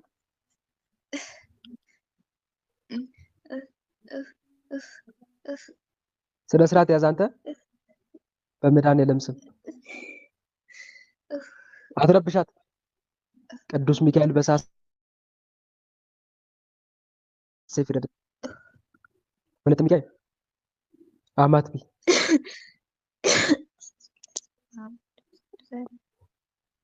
ወይም አንቺ ራስሽን አረጋግተሽ እስከምትመጪ ድረስ እስቲ ሶስተኛ ተራ ቁጥር ላስገባ አይሻልም?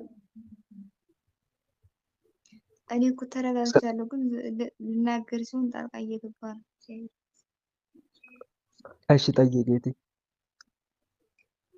ያው ደግሞ ከልጅነቴም ጀምሮ ቢሆን በሰው ላይ ያላረኩትን እሷ እኮ እንዲህ ነኝ፣ በቃ የሌለ ጎበዝ ነች፣ እንዲህ ነው በሰው ማስሞገስ ማለት ነው። እንደዛ ነው። እና ደግሞ እፊት ቀድሞ እንዲሆንብሻ እያለ ልቤን ደግሞ በቃ ዝም ብሎ ማጠራ የሌለ ጥርጥር ውስጥ ነው የሚከተኝ። ከዛ እሺ ሰላም ማሳጣት ነው ጆሮዬ ላይ መጮህ የሌለ በቃ ሌላስ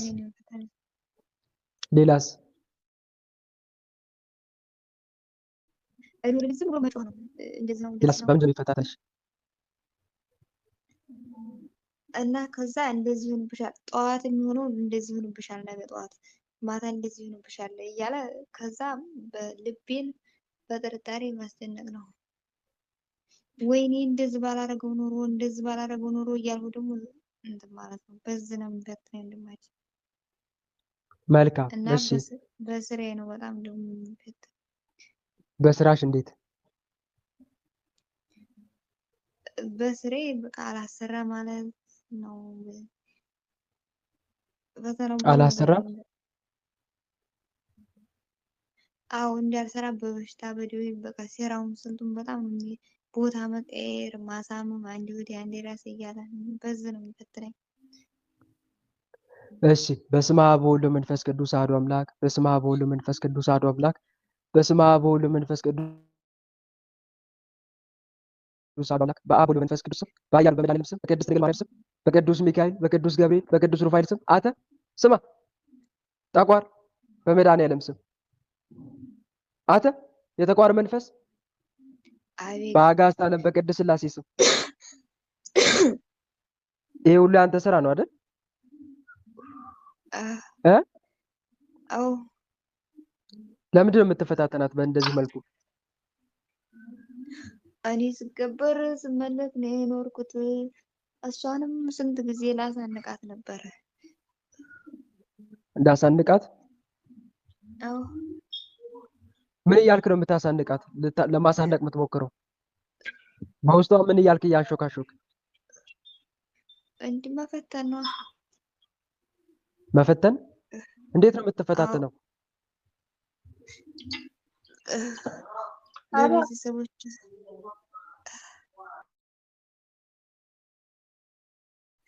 በቤተሰቦቿ ተናገር። በቤተሰቦቿ እንዴት እንዲጠሏት ነው ወይስ ምን እንዲሏት ነው? አዎ አዎ። እንዲጠሏት እያደረክ? አዎ በፊት ነበረ እዛ ሆና አገር። እሺ በመድኃኒዓለም ስም ሰራዊትን ሰብስብ እናውጣ። ቶሎ ቶሎ ቶሎ ውጣ። ሰራዊትን ሰብስብ እናውጣ። ሌላስ ማን አለ ከጠቋር ጋር አብሮ ከጠቋር ጋር ማን አለ ሌላ? አዳልሙቲ። ሌላስ? የእስላም ዘር ቡዳ አለን። የእስላም ዘር ቡዳ። ሌላስ? ሌላስ የቀረ ማን አለ? ገርግር አይነጥላ ገርግር አይነ ቡዳ ጥላ ሌላስ? ቡዳ ቡዳ ዛር ቡዳ ቡዳ ዛር አው ሌላስ? መተት ማለት መተት ምን አልክ ተብለህ? እዝራ አፈናቅላት ከስራው አፈናቅላት። አው እሺ ሌላስ የቀረ ማን አለ? ቶሎ ቶሎ ተናገሩ ሁላችሁ።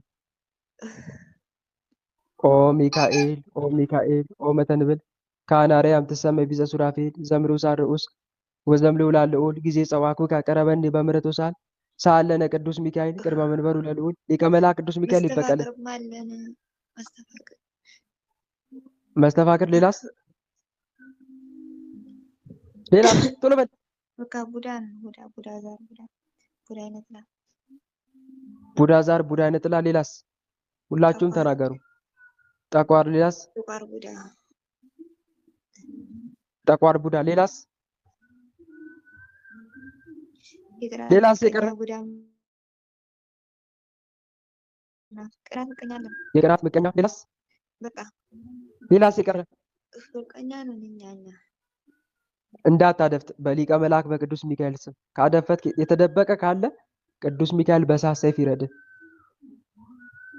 የተደበቀ ካለ የተደበቀ ራስን አጋልጥ። የሚስጥር መተት አለ። የሚስጥር መተት አው በመድኃኒዓለም ስም ሰራዊት ተሰብስብ ነውጣ ቶሎ ቶሎ ውጣ ቶሎ ውጣ። ሰራዊት ተሰብስብና ወደ ግንባር ተሰብሰብ። ተሰብሰቡ ሁላችሁ። የዘጋችሁባትን ሁሉ ክፈቱ በመድኃኒዓለም ስም። ጣቋርም ከአእምሮ አውጣ። ወደ ግንባር በአብ በወልድ በመንፈስ ቅዱስ ስም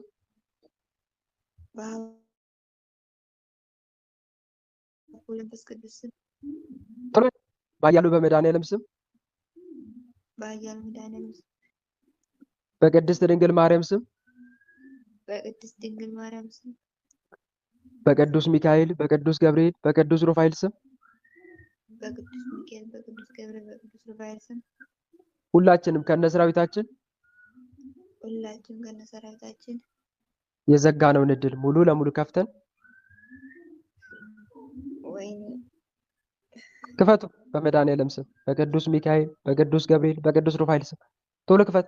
የዘጋነው እድል ሙሉ ለሙሉ ከፍተን በሽታችንን አንስተን በሽታችንን አንስተን ከሀሳቧ ለቀን ወጥተን ከሀሳቧ ለቀን ወጥተን ከእንግዲህ ላንፈታተናት እንዲህ ላንፈታተናት ከፊት ከፊት እየቀደምን የሚሆነውን እያሳየን ላናስጨንቃት ደብተርን እያሳየን ላናስጨንቅ እቅዳችንን እያሳየን ላናስጨንቃት እቅዳን እያሳየን ላናስጨንቃት ሰማይና ምድር በፈጠረ በአጋዕዝተ ዓለም በቅድስት ሥላሴ ስም ሰማይና ምድር በፈጠረ በአጋዕዝተ ዓለም በቅድስት ሥላሴ ስም ከነ ሰራዊታችን ግንባር ላይ በትምህርተ መስቀል ታስረን ተገዝተናል።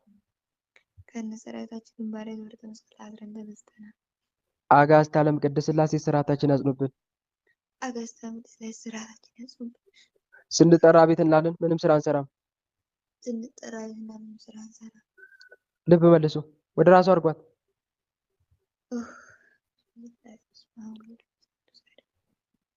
እሺ ወለተ ሚካኤል ይሰማል? አዎ ወንድማችን ይሰማል። ይሄ የአጋንንት ሴራና ተንኮል ነው ታለምዬ። በዋናነት ደግሞ የጠቋር መንፈስ መሆኑ ግልጽ ነው፣ ያሳውቃል። የመጀመሪያው ከፊት ከፊት እየቀደመ የሚሆነውን ነገር ማሳየት። ይሄ እህት ወንድሞች ነገ የሚሆነውን ነገር አስቀድሞ የሚያሳያችሁ ከሆነ ጠቋር አለ ማለት እኮ ነው። ሌላ ነገር የለም። እና ደግሞ ጠቋር አለ ማለት አንዳንዶች ቅድስት ሥላሴ ቆየቴ ሊጨርስ የመጀመሪያው ጥያቄሽ ላይ ሊጨርስና ከዛ በኋላ ይቀጥላል ካልተመለሰ። እዚህ ጋር የምናየው ነገር ምንድን ነው? የጠቋር መንፈስ ካለ ከፊት ከፊት እየቀደመ እቅዱን እኮ ነው የሚያሳየው። የወደፊቱን እኮ አውቆ እኮ አይደለም።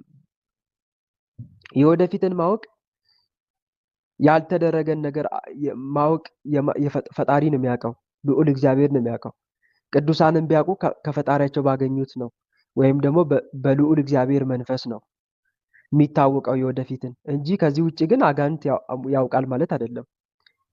ግን እዚህ ጋር መረዳት ያለብን ነገር ምንድነው? አጋንንቱ እቅዱን ያሳየናል። አስቀድሞ ለማድረግ የሚፈልገውን ነገር ያሳያል። ከዛ በኋላ አስቀድሞ እቅዱን ያሳይና ከዛ በኋላ እኛን እንድንጨነቅ ህይወታችን እንድናማር ያደርጋል ማለት ነው። ይህ ጠቋር ሴራ ነው። ሁለተኛ ደግሞ ጠቋር በሰው ላይ እያደረ ከንቱ ውዳሴን ያመጣል። በተለይ አገልጋዮችን በዚህ መንገድ ይፈትናል። አገልጋዮችን ብቻ ሳይሆን መንፈሳዊያን ሰዎችንም ጭምር በሰዎች ዘንድ እንዲወደሱ እንዲመሰገኑ ያደርጋቸዋል። ትንሽ ነገር አድርገው በሚጠቅም ሰበብ እንትን ላይ እንዲወጡ ወይም ደግሞ ገነው እንዲታዩ ለማድረግ ይሞክራል። እንዲህ የሚያደርገው ግን በአጭር ለማስቀረት ሲሞክር ነው። በአጭር ለማስቀረት ወይም ደግሞ በከንቱ ውዳሴ ለመጣል ማለት ነው። ይሄ ሁሉ የጠቋር ሴራ ነው። በሰው ላይም እያደረ ስም ያስጠፋል። በሰውም ላይ እያደረ ስም ያስጠፋል። ሌላው ጠቋር የሚለይበት መንገድ አለ ከተባለ፣ አዎ አንድ ሀሳብ ያሳስባል። መጀመሪያ ያንን ሀሳብ በተደጋጋሚ በአይምሯችን ውስጥ ያመላልሳል። የበለጠ ለማሳመን ደግሞ ቀን ያሳሰበው ሌሊት በህልም አሳምሮና አስተካክሎ ያሳያል። ቀን ያሳሰቡን ወይኔ ብዙ ጊዜ በህልም የምትታለ ወንድሜ እንዴት እንደሚጫወትብህ ጠቋር፣ በህልም የምትታለይ እህቴ እንዴት እንደሚጫወትብሽ ጠቋር። ቀን ያሳስብሻል፣ ይወተውትሻል። ፈጣሪን እንድጠይቅ እኮ አያደርግም። ቆም ብለሽ ጊዜ ሰተሽ እንድታስቢበት አያደርግም እና ያንገበግብሻል። ከዛ በኋላ በህልም አሳምሮ አስታይሽና የእግዚአብሔር ፈቃድ እንደሆነ እንድታምኝ ያደርጋል። ከዛ ከእንቅልፍሽ ስትነሽ ጠዋት እንዴ ትናንት ሳስበው የነበርኩት በህልም ዛሬ አየሁ፣ እውነት ፈጣሪ ቢፈቅድ ነው እንጂ ትያለሽ። ፈጣሪ ቢፈቅድ ነው ይሄማ ትላለህ ማለት ነው። ይሄም ብቻ አይደለም የሚያደርገው ጠቋር፣ በሰው ላይ እያደረ ከሰው አንደበት እንድትሰማውም ያደርጋል። ከማን እንድትሰማው ሰምታችኛል አይደል? ከሰው አንደበት እንድትሰሙት ያደርጋቸዋል እቅዳችሁን። ከዛ በኋላ ያ ሰው መጥቶ ሲያወራቅ እንዴ ይሄ ነገር እንዴት ተገጣጠመ ትላለህ። እግሬም እኮ የምታወራኝ እንዲህ ብሎ ትላለህ። አይሸውድም? ወንድሞች እስቲ ይሸውዳል አይሸውድም? እንዲህ አይነት ነገር ሲከሰት ብዙዎችን አይሸውድም? ይሸውዳል። አንደኛ በህልም አይታችሁታል፣ ሁለተኛ ከሰው አንደበት ሰምታችሁታል። በጣም ነው የምትደነቁት። ይሄማ ፈጣሪ ፈቃድ አለበት ነው የምትሉት። ጠቋር እንዲህ አይነት ስራ ይሰራል ለማለት ፈልጌ ነው። እንዲህ አይነት ስራ ይሰራል። ዓላማው ምንድን ነው ከተባለ የሰውን አስተሳሰብና እምነት መቆጣጠር ነው። የሰውን እምነትና አስተሳሰብ መቆጣጠር። በህልምም ልክ እንደዚሁ አስፈሪ ነገር አሳይቶ ቅዱሳን መላእክት እንዳባረሩ አስመስሎ የማሳየት እንትን አለው። በጣም ልንጠነቀቅ ይገባል ወንድሞች። ስለ ጠቋር ስናወራ ብዙ ባህታውያን በረሃ አባቶችን ቅዱስ አጫውቶ ያለ ጊዜያቸው በቅቻለሁ ብለው ሌላ ነገር ውስጥ የከተተ መንፈስ ነው። ሌላ ነገር ውስጥ የከተተ ቅዱሳን መስሎ የሚገለጥ መንፈስ ማለት ነው። እና በጣም ልንጠነቀቅ ይገባል። እንዲህ አይነቱ መንፈስ ጠቋርን ማሸነፍ የምትችለው አንደኛ ትዕግስት ሲኖር፣ ትዕግስት ያለው ሰው በቀላሉ አይረታም። ቆይ እስቲ ይላል ትዕግስተኛ ሰው። ቆይ እስቲ ከራሴ ጋር ልማከር ይላል። ያንገበግባል። ግን ጠቋር በል ቶሎ ፈጽም እቺ አያምልጥ አይነት ነገር አለ እሱ ጋር። አያምልጥ እድሉ ተጠቀምበት አይነት ነገር ያሯሩጣል፣ አይገልጸውም። ሁለተኛ ስለዚህ ትዕግስተኛ ሰው ምን ይለዋል ማለት ነው? ይህ መንፈስ ምን ይለዋል? ያሸንፈዋል በትዕግስቱ። ቆይ ከራሴ ጋር ልማከር ይላል። ቆይ እስቲ በተመስጦ ላገናዝበው። ቆይ እስቲ ፈጣሪ ልጠይቅ ይላል። ቆይ እስቲ ላማክር ይላል ትዕግስተኛ ሰው። በቶሎ እንድትፈጽመው የሚያስቸኩል ሀሳብ ከዲያብሎስ ነው የሚሉት ቅዱሳን ለዛ ነው። ሁለተኛ ትሁት ሰው ያሸንፈዋል። በጣም በተለይ ትሁት ሰው አይረታለትም።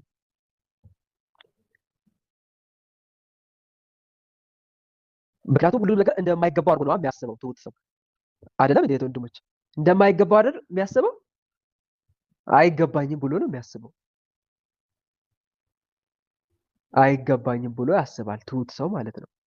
ስለዚህ በዚህ በሁለቱ ነገር ያሸንፈዋል። ትሁታን ትዕግስተኞች ያሸንፉታል። ይሄ በጸሎት ስግደቱ ጸሎቱን ብቻ እያየ በቃ ቅዱሳን እንደተገለጡ እንደሚያናግሩት ብቻ እያሰበ የሚኖር ከሆነ ግን ያን ሰው ራሱን ይክባል፣ መጨረሻ ላይ ያስወጣዋል ከመንፈሳዊ ሕይወቱ ማለት ነው። እና ልንጠነቀቅ ይገባል። ብዙዎችን ከበረሃ ያስወጣ ክፉ መንፈስ ስለሆነ፣ አባቶችን ከበዓታቸው አስፈንቅሎ ያስወጣ መንፈስ ስለሆነ ዲያቆናትን የሌላቸውን ስብዕና እያሳየ ካህናትን የሌላቸውን መንፈሳዊ ስብዕና እያላበሰ እኔ ዲያቆን ነኝ እኔ ካህን ነኝ እያሉ እንዲኮፈሱ ያደረገ ማን ነው ብትሉ ጠቋር ነው። እና ልንጠነቀቅ ይገባል። አንድም የሚሆነው ነገር ከፊት አስቀድሞ ቢያሳየው እኔ ቅዱስ ነኝ ብለን እንድናስብ ነው። ምንድን ነኝ ብለን እንድናስብ ነው? ቅዱስ ነኝ ብለን እንድናስብ። እንዴ እኔ እኮ የሚሆነውን ነገር እያየሁ ነው ከፊት ይሄ ነገር እኮ ይደረጋል ብዬ ነበር። በቃ ያ ሰው ፈጣሪ ከሱ ጋር እንዳለ በእርግጥም ከሱ ጋር አለ፣ ግን እንደዚህ አይነት የመገለጽ ጸጋ ላይ ደርሷል ወይ ነው ያ ሰው። ለበቆ ይታያል፣ ይደረጋል። አዎ ይደረጋል፣ ግን እኔ ደርሻለሁ፣ አንተ ደርሰሃል ወይ ለዚህ ነገር ነው። ራስን እኮ ገምግም። ከዚህ በፊት የነበርክበትን የኃጢአት ህይወት ተመልከት። እንደዚህ ጸጋ ደግሞ ዝም ብሎ እኮ አይሰጥም። ያለ መከራና ያለ ፈተና የእግዚአብሔር ጸጋ ልትገኝ አትችልም ይላል ብላለች እናታችን ቅድስት ክርስቶስ ሰምራ። ጸጋ በትግል ነው፣ በተጋድሎ ነው የሚገኘው። እና ቆም ብለህ ልታስብ ይገባል ማለት ነው። እና ከምንም በላይ ደግሞ ምንም ነገር እንደማይገባ አንተ ኃጢአተኛ እንደሆንክ ብታስብ ትሁት ከሆንክ ታመልጠዋለህ። አባንቱንስ ይሄንን ወጥመድ ነበር የተመለከቱት። ብዙ ሰዎች ወደ ላይ ለመውጣት ሲታገሉ ሰይጣን በወጥመዱ እያነቀ ወደ መሬት ሲያወርዳቸው ተመለከቱና ወየው ጌታ ሆይ ከዚህ ሰይጣን ወጥመድ ማን ያመልጣል ብለው ጠየቁት። ትሁታን ያመልጣሉ ብሎ መለሰላቸው። ምኖች ያመልጣሉ? ትሁታን። በአምላክ ፊት ስትቆም እንደማይገባ በፊቱ ራሱ መቆም እንደማይገባ አድርግ አስብ። ግን እህት ወንድሞች ትህትና አጠቃቀም አለው። እሺ በጣም ይሄን ስናገር በጣም ልረሳው ማልፈልገው አንድ ነገር አለ። ምንድነው ካላችሁ ትሁት ለመሆን ስትፈልጉት ዲያብሎስ ተስፋ ወደ ማስቆረጥ ደረጃ ደርሳልና በአምላካችሁ ፍቅር ስትተማመኑ ደግሞ የድፍረት ኃጢአት እንዲገዛችሁ ያደርጋል። ተሳሳትኩኝ? መልሱልኝ እስቲ። ይነገር አለ ለምን ያጋ አደ አሁን ትሁት መሆን ስትፈልግ በቃ ተስፋ ወደ ማስቆረጥ ደረጃ ደርሳል። አይገባኝም ስትል እውነት ነው አይገባም ያባብሰዋል። የሌለ ትሁት ያደርግና በቃ መንፈሳዊነት ለአንተ እንደማይገባ መጸለይ መስገድ ለአንተ እንደማይገባ አድርጎ ያሳስብና ትተው እንድትወጣ ያደርጋል ማለት ነው። ቅድም 7 ሰዓት ላይ የመናፈሸኝት መርሃ ግብር ላይ አንድ እህቴ ጋር መንፈሲና ሰምታችኋል አይደል? እና እህታችንም ስትናገር ነበረ። ወንድሜ ዲያቆን ነበረ፣ አሁን ግን ጠጪ ሰካራም አድርጎብኛል። እሺ እና ወደ ጸበል ሂድ ስለው ምን ይለኛል ነበር ያለችው? እኔ አይገባኝም። አያችሁ አይደለም? ትህትና የሚመስል ግን ራስን ማታለል፣ ከፈጣሪ የሚያርቅ መንገድ፣ እንደዚህ አይነት መንገድ እንድንከተል ያደርጋል ማለት ነው። ትሁት ስንሆን በእንደዚህ መንገድ ይፈታተንናል። ትሁት ለመሆን ስንሞክር በአምላካችን ፍቅር ስንተማመን ደግሞ በአምላካችን ምሕረት ስንተማመን ደግሞ ትዕቢተኛ ያደርጋል። ግልፍት ትዕቢተኛም ያደርጋል፣ ደፋርም ያደርገናል። ፈጣሪ እግዚአብሔር መሐሪ ነው ይቅር ባይ ነው እያለ መሐሪነቱን እያሳሰበ ፈራጅነቱን አስረስቶ ኃጢአት ያሰራል። እንዲህ እንዳናደርግ ደግሞ መጽሐፍ ቅዱስ ያስጠነቅቀናል። የእግዚአብሔር ቸርነቱ ብዙ ነው እያልክ ኃጢአት አትስራ፣ ቸርነትን መቅሰፍትም ከእርሱ ዘንድ ይመጣልና መቅሰፍቱ በኃጢአተኛ ሰው ላይ ይመጣል ይላል መጽሐፈ ሲራክ ምዕራፍ 5 ቁጥር 5-7 ላይ።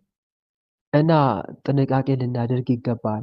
ልክ እንደ ቅዱስ ዮሐንስ ብልጦች ልንሆን ይገባል። ቅዱስ ዮሐንስ አዜር ራሱን ትሁት ሲያደርግ አዎ አይገባም፣ በድፍረት እኮ ነው ቅዱስ ቁርባን እየተቀበልክ ያለው፣ ዞር በል አትጸልይ ሲሉት የአምላኬ ምሕረት ወዴት ሄዶ ነው ማልጸልየው ይላቸዋል።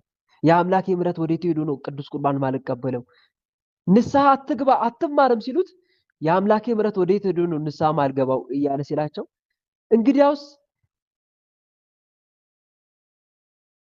እያሉ ደግሞ ከፍ ከፍ ለማድረግ ሲሞክሩ ያ አይገባንም ያለ ራሱን ዝቅ ማድረግ ግራ ገባን እኮ አሉት። አንድ ሰሞን መናፍስት ማንን? ዮሐንስ አጽርዕን። እንዴት አላቸው?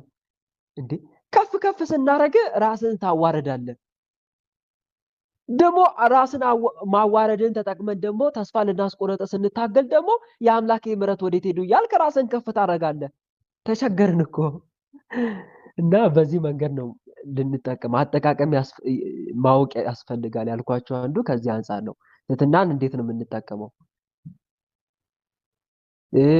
ትዕግስትን እንዴት ነው የምንጠቀመው? አንዳንዴ ደግሞ በትዕግስት ሰበብ ደግሞ ሰይጣን የሌለ ቸልተኝነት ውስጥም ሊያስገባን ይችላል። ተሳሳትኩ? መልሱልኝ እስቲ። ተሳሳትኩ አልተሳሳትኩም? እንደዚህ ብዬ ስናገር እንድታረሙኝ ስለምፈልግ ነው። እናንተንም ጭምር ህይወታችሁንም እንድትጎበኙ ስለምፈልግ ነው። የሌለ ታጋሽ ያደረገና ታጋሽነትን ከልክ አልፎ ቸልተኛ አድርጎ ቁጭ ያደርጋል ማለት ነው። በጊዜው ማድረግ የሚጠበቅብን ቆይ እስቲ እያልክ ቸልተኛ እንድትሆን። እንደውም አንድ አባባል አለ ለዚህ መድኃኒት። ብዙ ጊዜ ከሰራነው ይልቅ ባልሰራነው ነገር ነው የምንጸጸተው አይደለም? እውነት እኮ ነው። ባላደረግነው ነገር እንጸጸታለን። ማድረግ ባለብን ሰዓት እንደውም እኮ አብዛኛውን ጊዜ እኮ ሁኔታዎች ከባድ የሚሆኑት በጊዜው ስላልተሰሩ ነው አይደለም? ነው አይደለም? አብዛኛውን ጊዜ ከባድ የሚሆኑት ሁኔታዎች በጊዜው ባለመተግበራቸው፣ በጊዜው ባለመፈጸማቸው፣ ማድረግ ባለብን ሰዓት ባለማድረጋችን እኮ ነው። አብዛኞች ድሮ ቀላል የነበሩ ስራዎች እኮ ናቸው ዛሬ የማይገፉ የሆኑብን ያስቸገሩ። አልሰራንማ። እንዲህ የሚባል አባባል አለ። መሳቅ ባለብህ መስራት ባለብህ ሰዓት ካልሰራ መሳቅ ባለብህ ሰዓት ታለቅሳለህ። መሳቅ ባለብህ ሰዓት ታለቅሳለህ። ምክንያቱም መስራት ባለብህ ሰዓት ስላልሰራ ማለት ነው። በትዕግስት ሰበብ ቸልተኝነት እንዲነክስብህ ያደርጋል ማለት ነው። ጠላት እንዲህ ነው የሚያደርገው። እና ብልህ ሁን ያለው መጽሐፍ ለዛ ነው። ልጄ ሆይ ጠቢብ ሁን ይላል መጽሐፈ ምሳሌ ምዕራፍ 23 ላይ። ልጄ ሆይ ጠቢብ ሁን፣ ጠቢብ ሁን፣ ነገሮችን እንዴት መጠቀም እንዳለብህ እወቅ። ሁሉም ነገር በልክ አድርግ፣ በልክ አድርግ። ጠቢብ ሐዋርያው ቅዱስ ጳውሎስም አንተ ግን ነገርን ሁሉ በልክ አድርግ ለልጁ ለጢሞቴዎስ ሲመክረው፣ ነገርን ሁሉ በልክ አድርግ። ትዕግስትም ሲሆን በልክ ይሁን፣ ቅልጥፍናም በልክ ይሁን። አጉል የሆነ አንዳንዴ ደግሞ ምን ይላል? ቶሎ በል ይሄን ፈጽም ይልና የሌለ ስህተት እንድትፈጽም ያደርጋል ማለት ነው። ይሄ በጣም ጥንቃቄ ያስፈልጋል። ችኮላ፣ ጸጸት፣ እርጋታ፣ ሰላም ይባላል ደግሞ ትክክል ነው። እና ነገሮችን እንዴት መጠቀም እንዳለብን ማወቅ አለብን እና ይሄንን ነው የምመክራችሁ ለማለት ያክል ነው። ስለዚህ በእንደዚህ አይነት ነገር ውስጥ ደግሞ ከፍተኛውን ድርሻ ይዞ የሚፈታተነው የሰው ልጆች የሚዋጋው ማን ነው ካላችሁ ጠቋር ነው። ጠቋር ነው ብዙ ጊዜ በሰው ህይወት እቅድ እየገባ እንትን የሚያበላሸው ከፊት እየቀደመ እንትን ልክ እንደ አይነ ጥላ ማለት ነው። ከአይነ ጥላ መንፈስ ጋር ይተባበራል አብሮ እነሱንም ያሰማራል። በነገራችን ላይ እኔ የበላቸው ነኝ ብሎ የሚያስብ መንፈስ ስለሆነ ጠቋር እኔ እና አይነ ጥላ የበላይ ነኝ ብሎ ስለሚያስብ ሊያሰማራም ይችላል። እና መንገድን ልጄ ሆይ ለማን ስጥ መንገድን ለእግዚአብሔር አደራ ስጥ። ይሄ ትልቁ ነገር ነው። ሌላው ደግሞ ይሄ ጥያቄ የጠየቅሽኝ ማለት ሚካኤል በመድኃኒዓለም ስም ልታደርግ ያሰብከውን ነገር ከፊት እያሳየ በሀሳብ ብታስጨንቀኝ መንፈስ፣ ክፉ መንፈስ በመድኃኒዓለም ስም ስራን አቁም እያልሽ ያንን ጠቋርን መንፈስ መቀጥቀጥ ነው። ጌታ ሆይ በህይወቴ አንተ ግባ በይው መድኃኒዓለምን። ሌላው ደግሞ ከፊት አስቀድሞ ሲያሳይሽ ተዘጋጅ። አንቺ ተዘጋጅ። መጀመሪያ መንገድሽን ለእግዚአብሔር አደራ ስጪ። ሁለተኛ ደግሞ ተዘጋጅ፣ እንዴት ማለፍ እንዳለብሽ ማለት ነው። ወንድምዬ በቃ ደግሞ ድንገት ይመጣና ልቤ ላይ የሌለ ጥርጣሬ በቃ ምንም በቃ ልሞት ነገር ነው የሚመስለኝ። በቃ ጥርጣሬ ውስጥ ይከተኛል ማለት ነው። ሁሉ ነገር ጠፍቶ ትሞቻለሽ እያለ ማለት ፍርሃት ነው። አይደለም ፍርሃት ጥርጣሬ ነው የሚያቀብኝ። በቃ ያለ ሃይማኖትን እንዳለ ጥፍት ማለት ነው። እምነትን ጨምርልኝ እያልሽ ስገጃ በዚህ ሰዓት ጩሂ ወደ መድኃኒዓለም። በመከራ ጊዜ ጠራኝ አድንማለሁ፣ በፈተና ጊዜ ጠራኝ አድንማለሁ፣ አንተም ታመሰግነኛለህ ብሎ የለም ቸሩ መድኃኒዓለም መዝሙር 49 ቁጥር 15 ላይ። ስለዚህ ጥሪዋ እየሰገድሽ እምነትን ጨምርልኝ፣ ልክ እንደ ሐዋርያት ስገጂ። በእያንዳንዱ ስግደት ይሰጥሻል፣ እምነትን ይጨምርልሻል። መዝሙረ ዳዊት ደግሞ አጥብቀሽ ጸልይ። ግልጽ ነው አይደል? መዝሙረ ዳዊት አጥብቀሽ ጸልይ። በተለይ መዝሙረ ዳዊት ምዕራፍ 60 አይታችኋል? መዝሙር ምዕራፍ 60 ቁጥር 2 እስከ 3 ላይ፣ ምዕራፍ 60 ቁጥር 1 እስከ 5 ላይ አቤቱ አምላክ ሆይ ልመናዬን ስማ የሚል ጸሎት። ልቤ ተስፋ በቆረጠ ጊዜ ከምድር ዳርቻ ወደ አንተ ጮሃለሁ እንዳለው ዳዊት ማለት ነው። ይሄን መጸለይ አለብን እና መዝሙረ ዳዊት በተለይ እጅግ በጣም ወሳኝ ጸሎት ስለሆነ ምን ይላል መጽሐፍ? አሁን መዝሙር 69 ብቻ የትኛው ምዕራፍ ጠቅሼ የትኛውን እተዋለሁ? ሁሉም መዝሙረ ዳዊት በተለይ ምዕራፍ እጅግ በጣም እምነትን የሚጨምር ጸሎት ነው መዝሙረ ዳዊት ማለት ነው።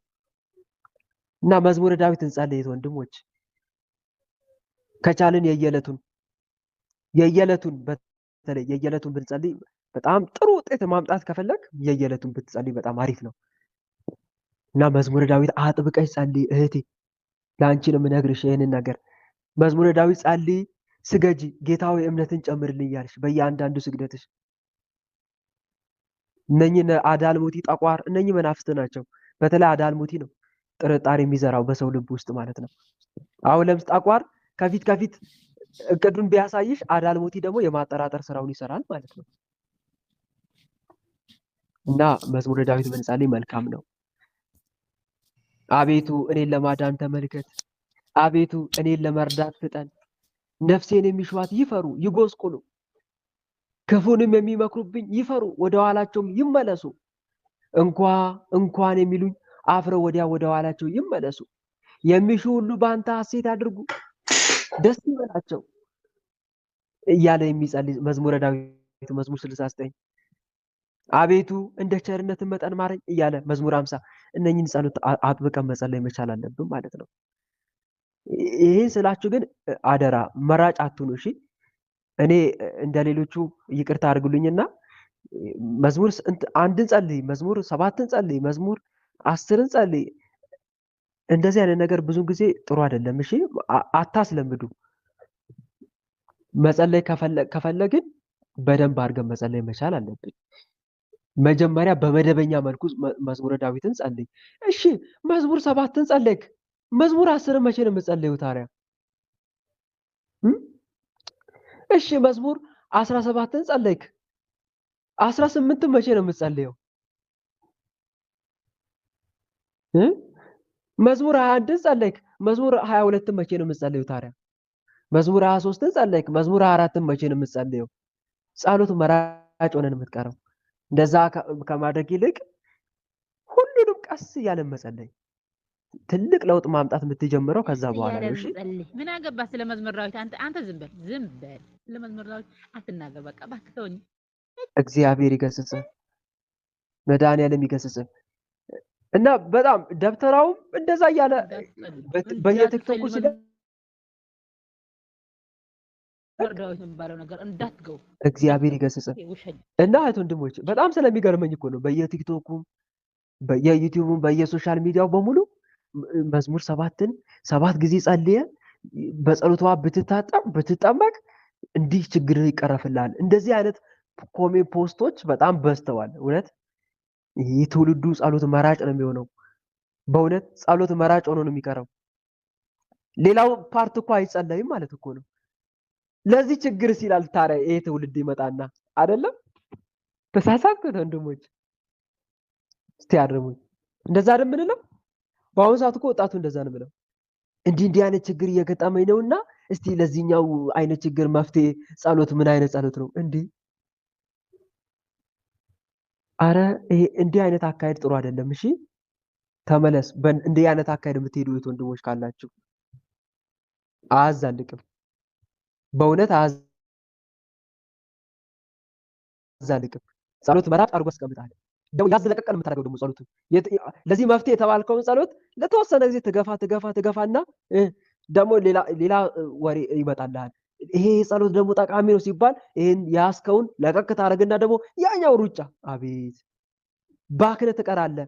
በመንፈሳዊ ሕይወት ባካኝ ሆነ ትቀራለህ ማለት ነው። የባክነ ምን አገባ ሲጀምር እነሱ ቡክን ናቸው። መቼ ገባቸው? እግዚአብሔር ይገስጽ።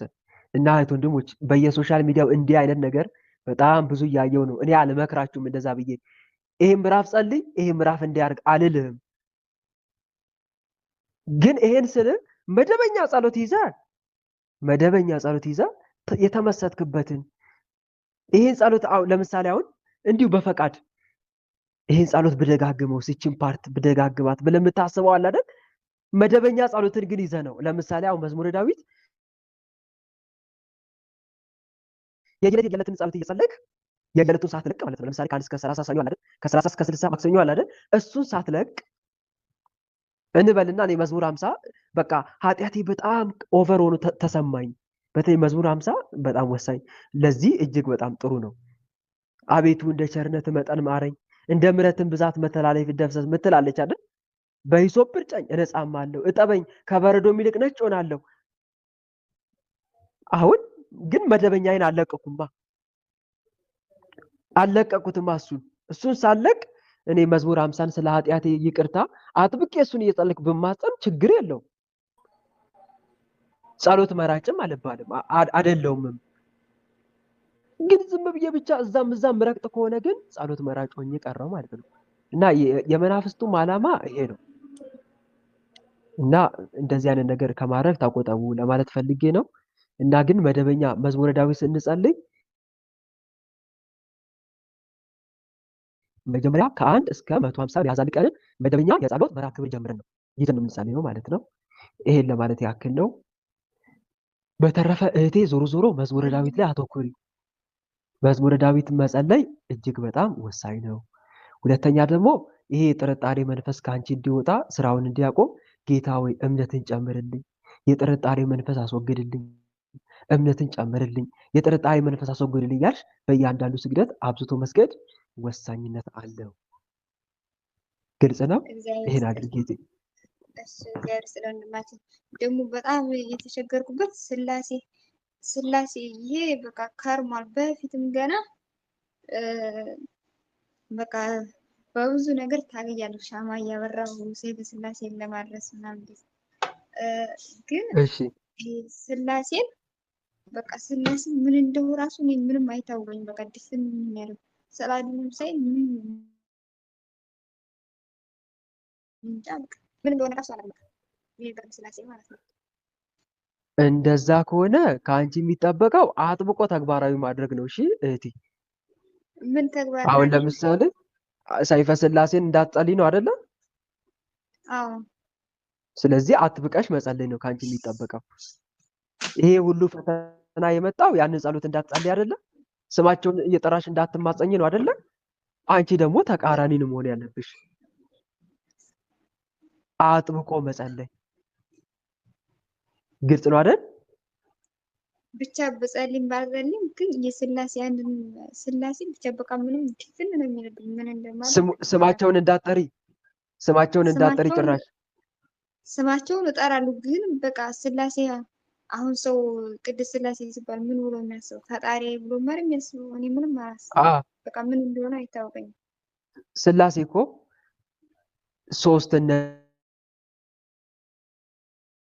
የሶስትነት ስማቸው ነው። በነገራችን ላይ ልዑል እግዚአብሔር እንላለን አይደል? የአንድነት ስሙ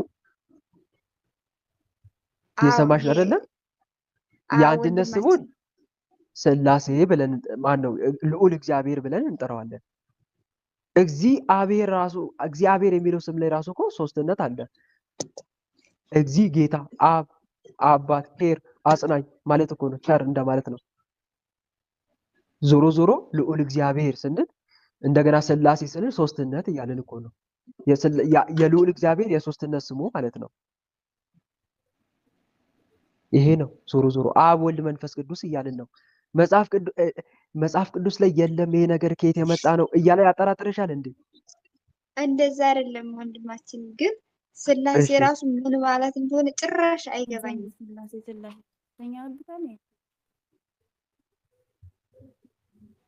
አቤት ስላሴ ምን ይሰማ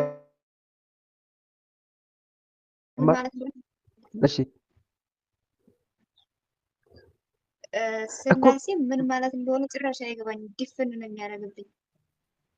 ስላሴ ማለት ሶስትነት የልዑል እግዚአብሔር የሶስትነት ስሙ ነው እያልኩሽ እኮ ነው። ከእንግዲህ ግራ የሚያጋባሽ ነገር ከዚህ በዘለለ ካለ ግልጽ አድርገሽ ንገሪልኝ። ጥያቄሽ ግልጽ ስላልሆነ ነው። እንዴት አድርጎ ነው ድፍን የሚያደርገው? ይብራራ። ማለት እሺ ወንድማችን፣ አሁን የቅድስት ስላሴን ስዕል አድኖ አዩት። እሺ አንድ ነገር ሰው ሲያይ ይሄ እኮ እንደዚህ ነው ብሎ ነው አይደል የሚያየው። ለምሳሌ መብራን ሳይ የቸር መድኃኔዓለም እናት ነች እመቤቴ ብዬ ያለ የቅድስት ስላሴን ስዕል አድኖ ሳይ ግን በቃ ምን እንደሆነ በቃ ድፍን ነው የሚያደርግብኝ። ጭንቅላቴን ድፍን እኮ የእሱ ውጊያው ነው አይት አለምዬ። ውስጥሽ ያደፈጠው መንፈስ ይጠላዋል ማለት ነው ልዑል እግዚአብሔር አምላክ ስላሴን። በዛው መንገድ በዛው ልክ ደግሞ አጋዕዝተ ዓለም ስላሴ ያንን ክፉ መንፈስ ይበቀሉታል ማለት ነው። ለዛ ነው እንዲህ አይነት ምልክት የምታዩ። አንደኛ ፈጣሪ ልዑል እግዚአብሔር ያንን ክፉ መንፈስ እየተበቀለልሽ ስለሆነ አጋዕዝተ ዓለም ቅድስት ስላሴ ማለት ነው እየተበቀሉልሽ ስለሆነ፣ ሁለተኛ ደግሞ አጋንቱ ደግሞ ስለሚጠላቸው ያንቺን አይኑ አድርጎ ያንቺን ሀሳቡ አድርጎ ስለሚጠላቸው ድፍን የሚያደርግብሽ አጋንንቱ ነው። ምን ላድርግ ካልሽኝ ስማቸውን እየጠራሽ መስገድ ነዋ። የሚጠላው እነሱን አይደለም? ምልክት እያየሽ ያለሽው የስላሴን ስም ስትጠሪ አይደለም? ስዕላቸውን ስትመለከች አይደል? ስለዚህ በስዕላቸው ፊት ቆመሽ ስላሴ ሆይ አድኑኝ፣ ስላሴ ሆይ አበርታኝ፣ ስላሴ ሆይ አድነኝ፣ ስላሴ ሆይ አጠንክረኝ፣ ስላሴ ጠላቴ ተበቀልልኝ መስገድ ነዋ። ይሄ ማድረግ ነው ካንቺ የሚጠብቀው። ስላሴ ሆይ ብርሃኑ ነኝ። ግልጽ ነው አይደለም? ስላሴ ሆይ ወደ እኔ ና እያልሽ ነው መስገድ ያለብሽ። እህት ወንድሞች እዚህ ጋር በደንብ እንድታስታውሱ የምፈልገው ነገር አለ። ለምሳሌ ክፉ መናፍስት እኛ ጋር ምልክት ሊያሳዩ ይችላሉ። ምልክት ያሳያሉ ስላችሁ ለምሳሌ የአንዱን ቅዱስ ስም ስንጠራ እንዳንጠራ የሆነ ድፍን የማድረግ አሁን ለምሳሌ እህታችን ጋር እንዳያችሁት አሁን እህታችን የስላሴን ስም እንዳጠራ ሁለተኛ ስላቸውን ስታይ ድፍን ያደርግባታል አይደል?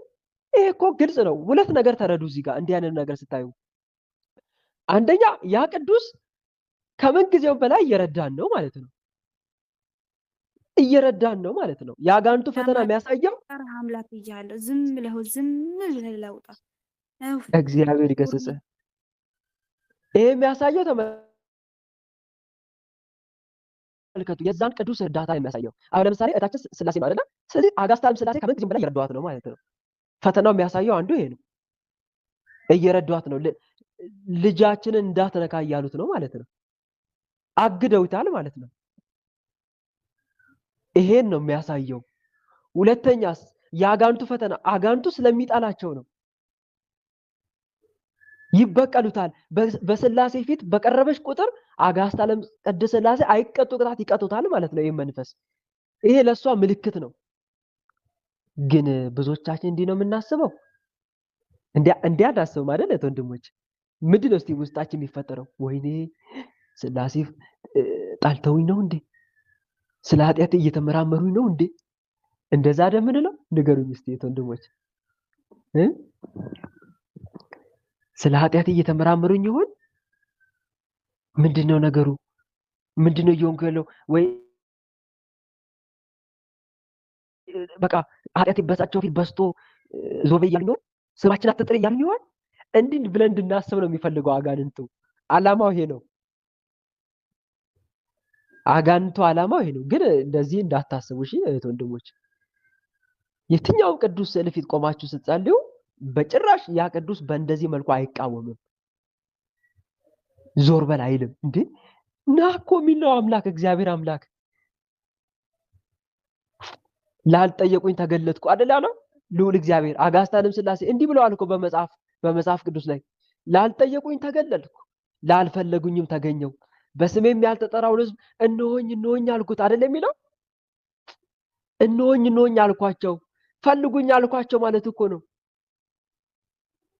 ቀኑን ሙሉ እጆቼን ወደ እነሱ ዘረጋው እያለ ነው ልዑል እግዚአብሔር። እንኳን ዞር በይ ከፊቴ ሊል ይቅርና እንኳን አልፈልግም ሊልህ ይቅርና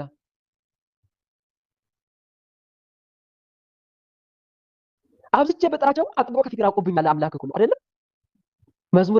መጽሐፍ ቅዱስ ላይ እኮ ተጽፏል። ትንቢተ ሆሴዕ ላይ አብዝቼ ጠራዋቸው ግን አጥብቀው ራቁኝ ከኔ ይላል እኮ እግዚአብሔር አምላክ። አብዝቶ የሚጠራ አምላክ ነው እንጂ ያለን ዞር በይ ከፊት የሚል አምላክ የለንም ልላችሁ ፈልጌ ነው።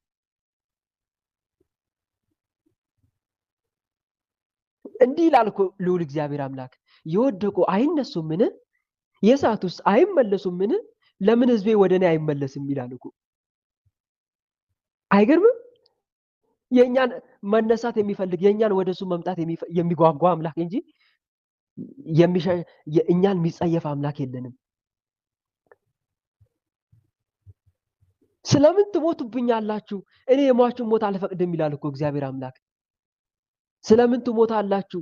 እኔ ኃጢአተኛ ይሞት ዘንድ መቼ እፈቅዳለሁ ይላል እኮ ትንቢተ ሕዝቅኤል ምዕራፍ 18 ቁጥር 32 ላይ። አቤት ስንቱን ተናግሬ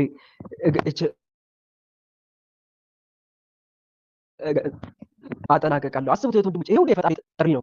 ግን አጋንንቱ ቀልድ ያደርግና እግዚአብሔር ተቀይሞሻል፣ በደልሽን እየተመራመረሽ ነው፣ በቃ በሥላሴ ፊት አትቁሚ፣ በቃ ስማቸውን አትጠሪ፣ ተጸይፈውሻል። እንዲህ አይነት አስተሳሰብ ነው በሊናችን እንዲመጣ የሚያደርገው። ግን እየተበቀልን መሆኑን አስጠወቅ እህቴ፣ እየተበቀሉልሽ ነው። አጋንንቱ ደግሞ አጥብቆ እየጠላቸው ነው። ይሄ ነው ከዚህ አንጻር ነው። ስለዚህ አንቺ ምንድነው ማድረግ ያለብሽ? አጥብቀሽ ስማቸውን መጥራት። እንደውም ከዛሬ ጀምረሽ የአጋዕዝተ ዓለም ቅድስት ሥላሴ ስም አብዝተሽ እየጠራሽ ቀጥቅጫቸው መናፍስቶችን በሥላሴ ስም፣ በአጋዕዝተ ዓለም በቅድስት ሥላሴ ስም፣ በአጋዕዝተ ዓለም በቅድስት ሥላሴ ስም አንተ ውስጥ ያደፈትክ እያልሽ ቀጥቅጨው። ግን ከመቀጥቀጥሽ በፊት አጋዕዝተ ዓለም ቅድስት ሥላሴ ይሄን መቁጠሪያ መለኮታዊ ሰይፍ አድርጉልኝና ውስጥ ያደፈጠውን መንፈስ ህይወቴን ያጨለመውን ተበቀሉባቸው። እንዴት እንደሚበቀሉሽ ያኔ ታንደሽ እና በስራቸው ፊት አብዝተሽ ስገጂ፣ ሻማ ማብሪላቸው። ግልጽ ነው አይደል? ምን አድርጊላቸው? እየሰማሽ ነው አይደል እህቴ? ሻማ ማብሪላቸው። ከሥላሴ ጋር የሚያወዳጅሽን መንገዶች ፈልጊ። ምን አድርጌ ላስደስተው ሥላሴን በይ። አቤት አቤት እንዴት ደስ እንደሚላቸው እንዲህ ስትተጊ። አምላክን እንደማስደሰት ደግሞ ምን የሚያስደስት ነገር አለ? ሌላ ነገር አለ እንዴ እህት ወንድሞች? ንገሩኝ እስኪ። አምላክን እንደማስደሰት ሌላ ነገር አለ? የለም እኮ። ምን ላድርግ ለአምላኬ በይ እስኪ።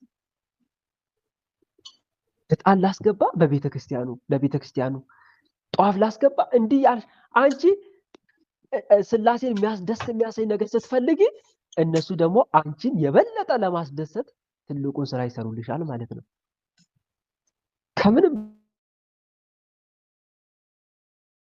በላይ ደግሞ ልዑል እግዚአብሔር ለማስደሰት መታገል፣ ይሄ ነው ከሁሉ የሚመጣው ከቅዱሳኑ ሁሉ በላይ ማለት ነው። ሁሉ በእጁ የተያዘ አምላክ እሱ ነውና እና ይሄን ይመስላል እህት ወንድሞች። ስለዚህ እህቴ በዚህ መንገድ ትጊ። ሌሎቻችሁ እህት ወንድሞች፣ አሁን አንዳንዱ ጋር የእመቤታችንን ስም እንዳትጠራ ሊታገል ይችላል። አርጋኑ እንዳትጠራ እንዳትጸልይ። እንደዛ ከሆነ እመብርሃን ላይ አተኩር። እየተበቀለችልህ ያለችው እየረዳች ያለችው እሷ ናታ። አተኩር እሷ ላይ። እሷን ደስ የሚያሰኝ ነገር ፈልግ። ሌሎቻችሁም እንደዚህ። ለምሳሌ አንዳንዱ ጋር ደግሞ የቅዱስ ሚካኤልን ስም እንዳትጠራ የሚታገል አለ። ደግሞ አተኩር ቅዱስ ሚካኤል። ከቅዱስ ሚካኤል ጋር አጥብቀህ ተወዳጅ። አንዳንዱ ጋር ቅዱስ ገብርኤል እንዳይጠራ፣ አንዳንዱ ጋር ሰማዕቷን ቅድስት አርሴማ እንዳይጠራ ተወዳጅ ከእሷ ጋር ፈትሽ። ያ ጠላት ምን አይነት ጸሎት ነው መተኛት እንድትጸልይ ስትጸልይ እየተዋጋ ያለ ምን ላይ ነው? የትኛው ጸሎት ስታደርስ ነው? ፈትሽና እዛ ላይ አተኩር። ተቃራኒ ሆንበት። ይሄ በጣም ጥሩ ምክር ነውና እህት ወንድሞቼ ተግባራዊ አድርጉ ለማለት ያክል ነው። እህቴ እንደተመለሰልሽ ተስፋ አድርጋለሁ። በተረፈ በርቺ፣ እግዚአብሔር ፍጻሜሽን ያሳምርልሽ እላለሁ እህቴ። እሺ ተራ ቁጥር ስንት ነው? እግዚአብሔር 3 ነው አይደል? ይስጥልኝ። አመሰግናለሁ። አሜን አሜን የኔ እህት። እሺ ተራ ቁጥር 3 ትዕግስት ወለተ ሩፋኤል። ሰታኛለች። ትዕግስት ወለተ ከክላሴ ልግባ። እሺ ቀጥይ እህቴ።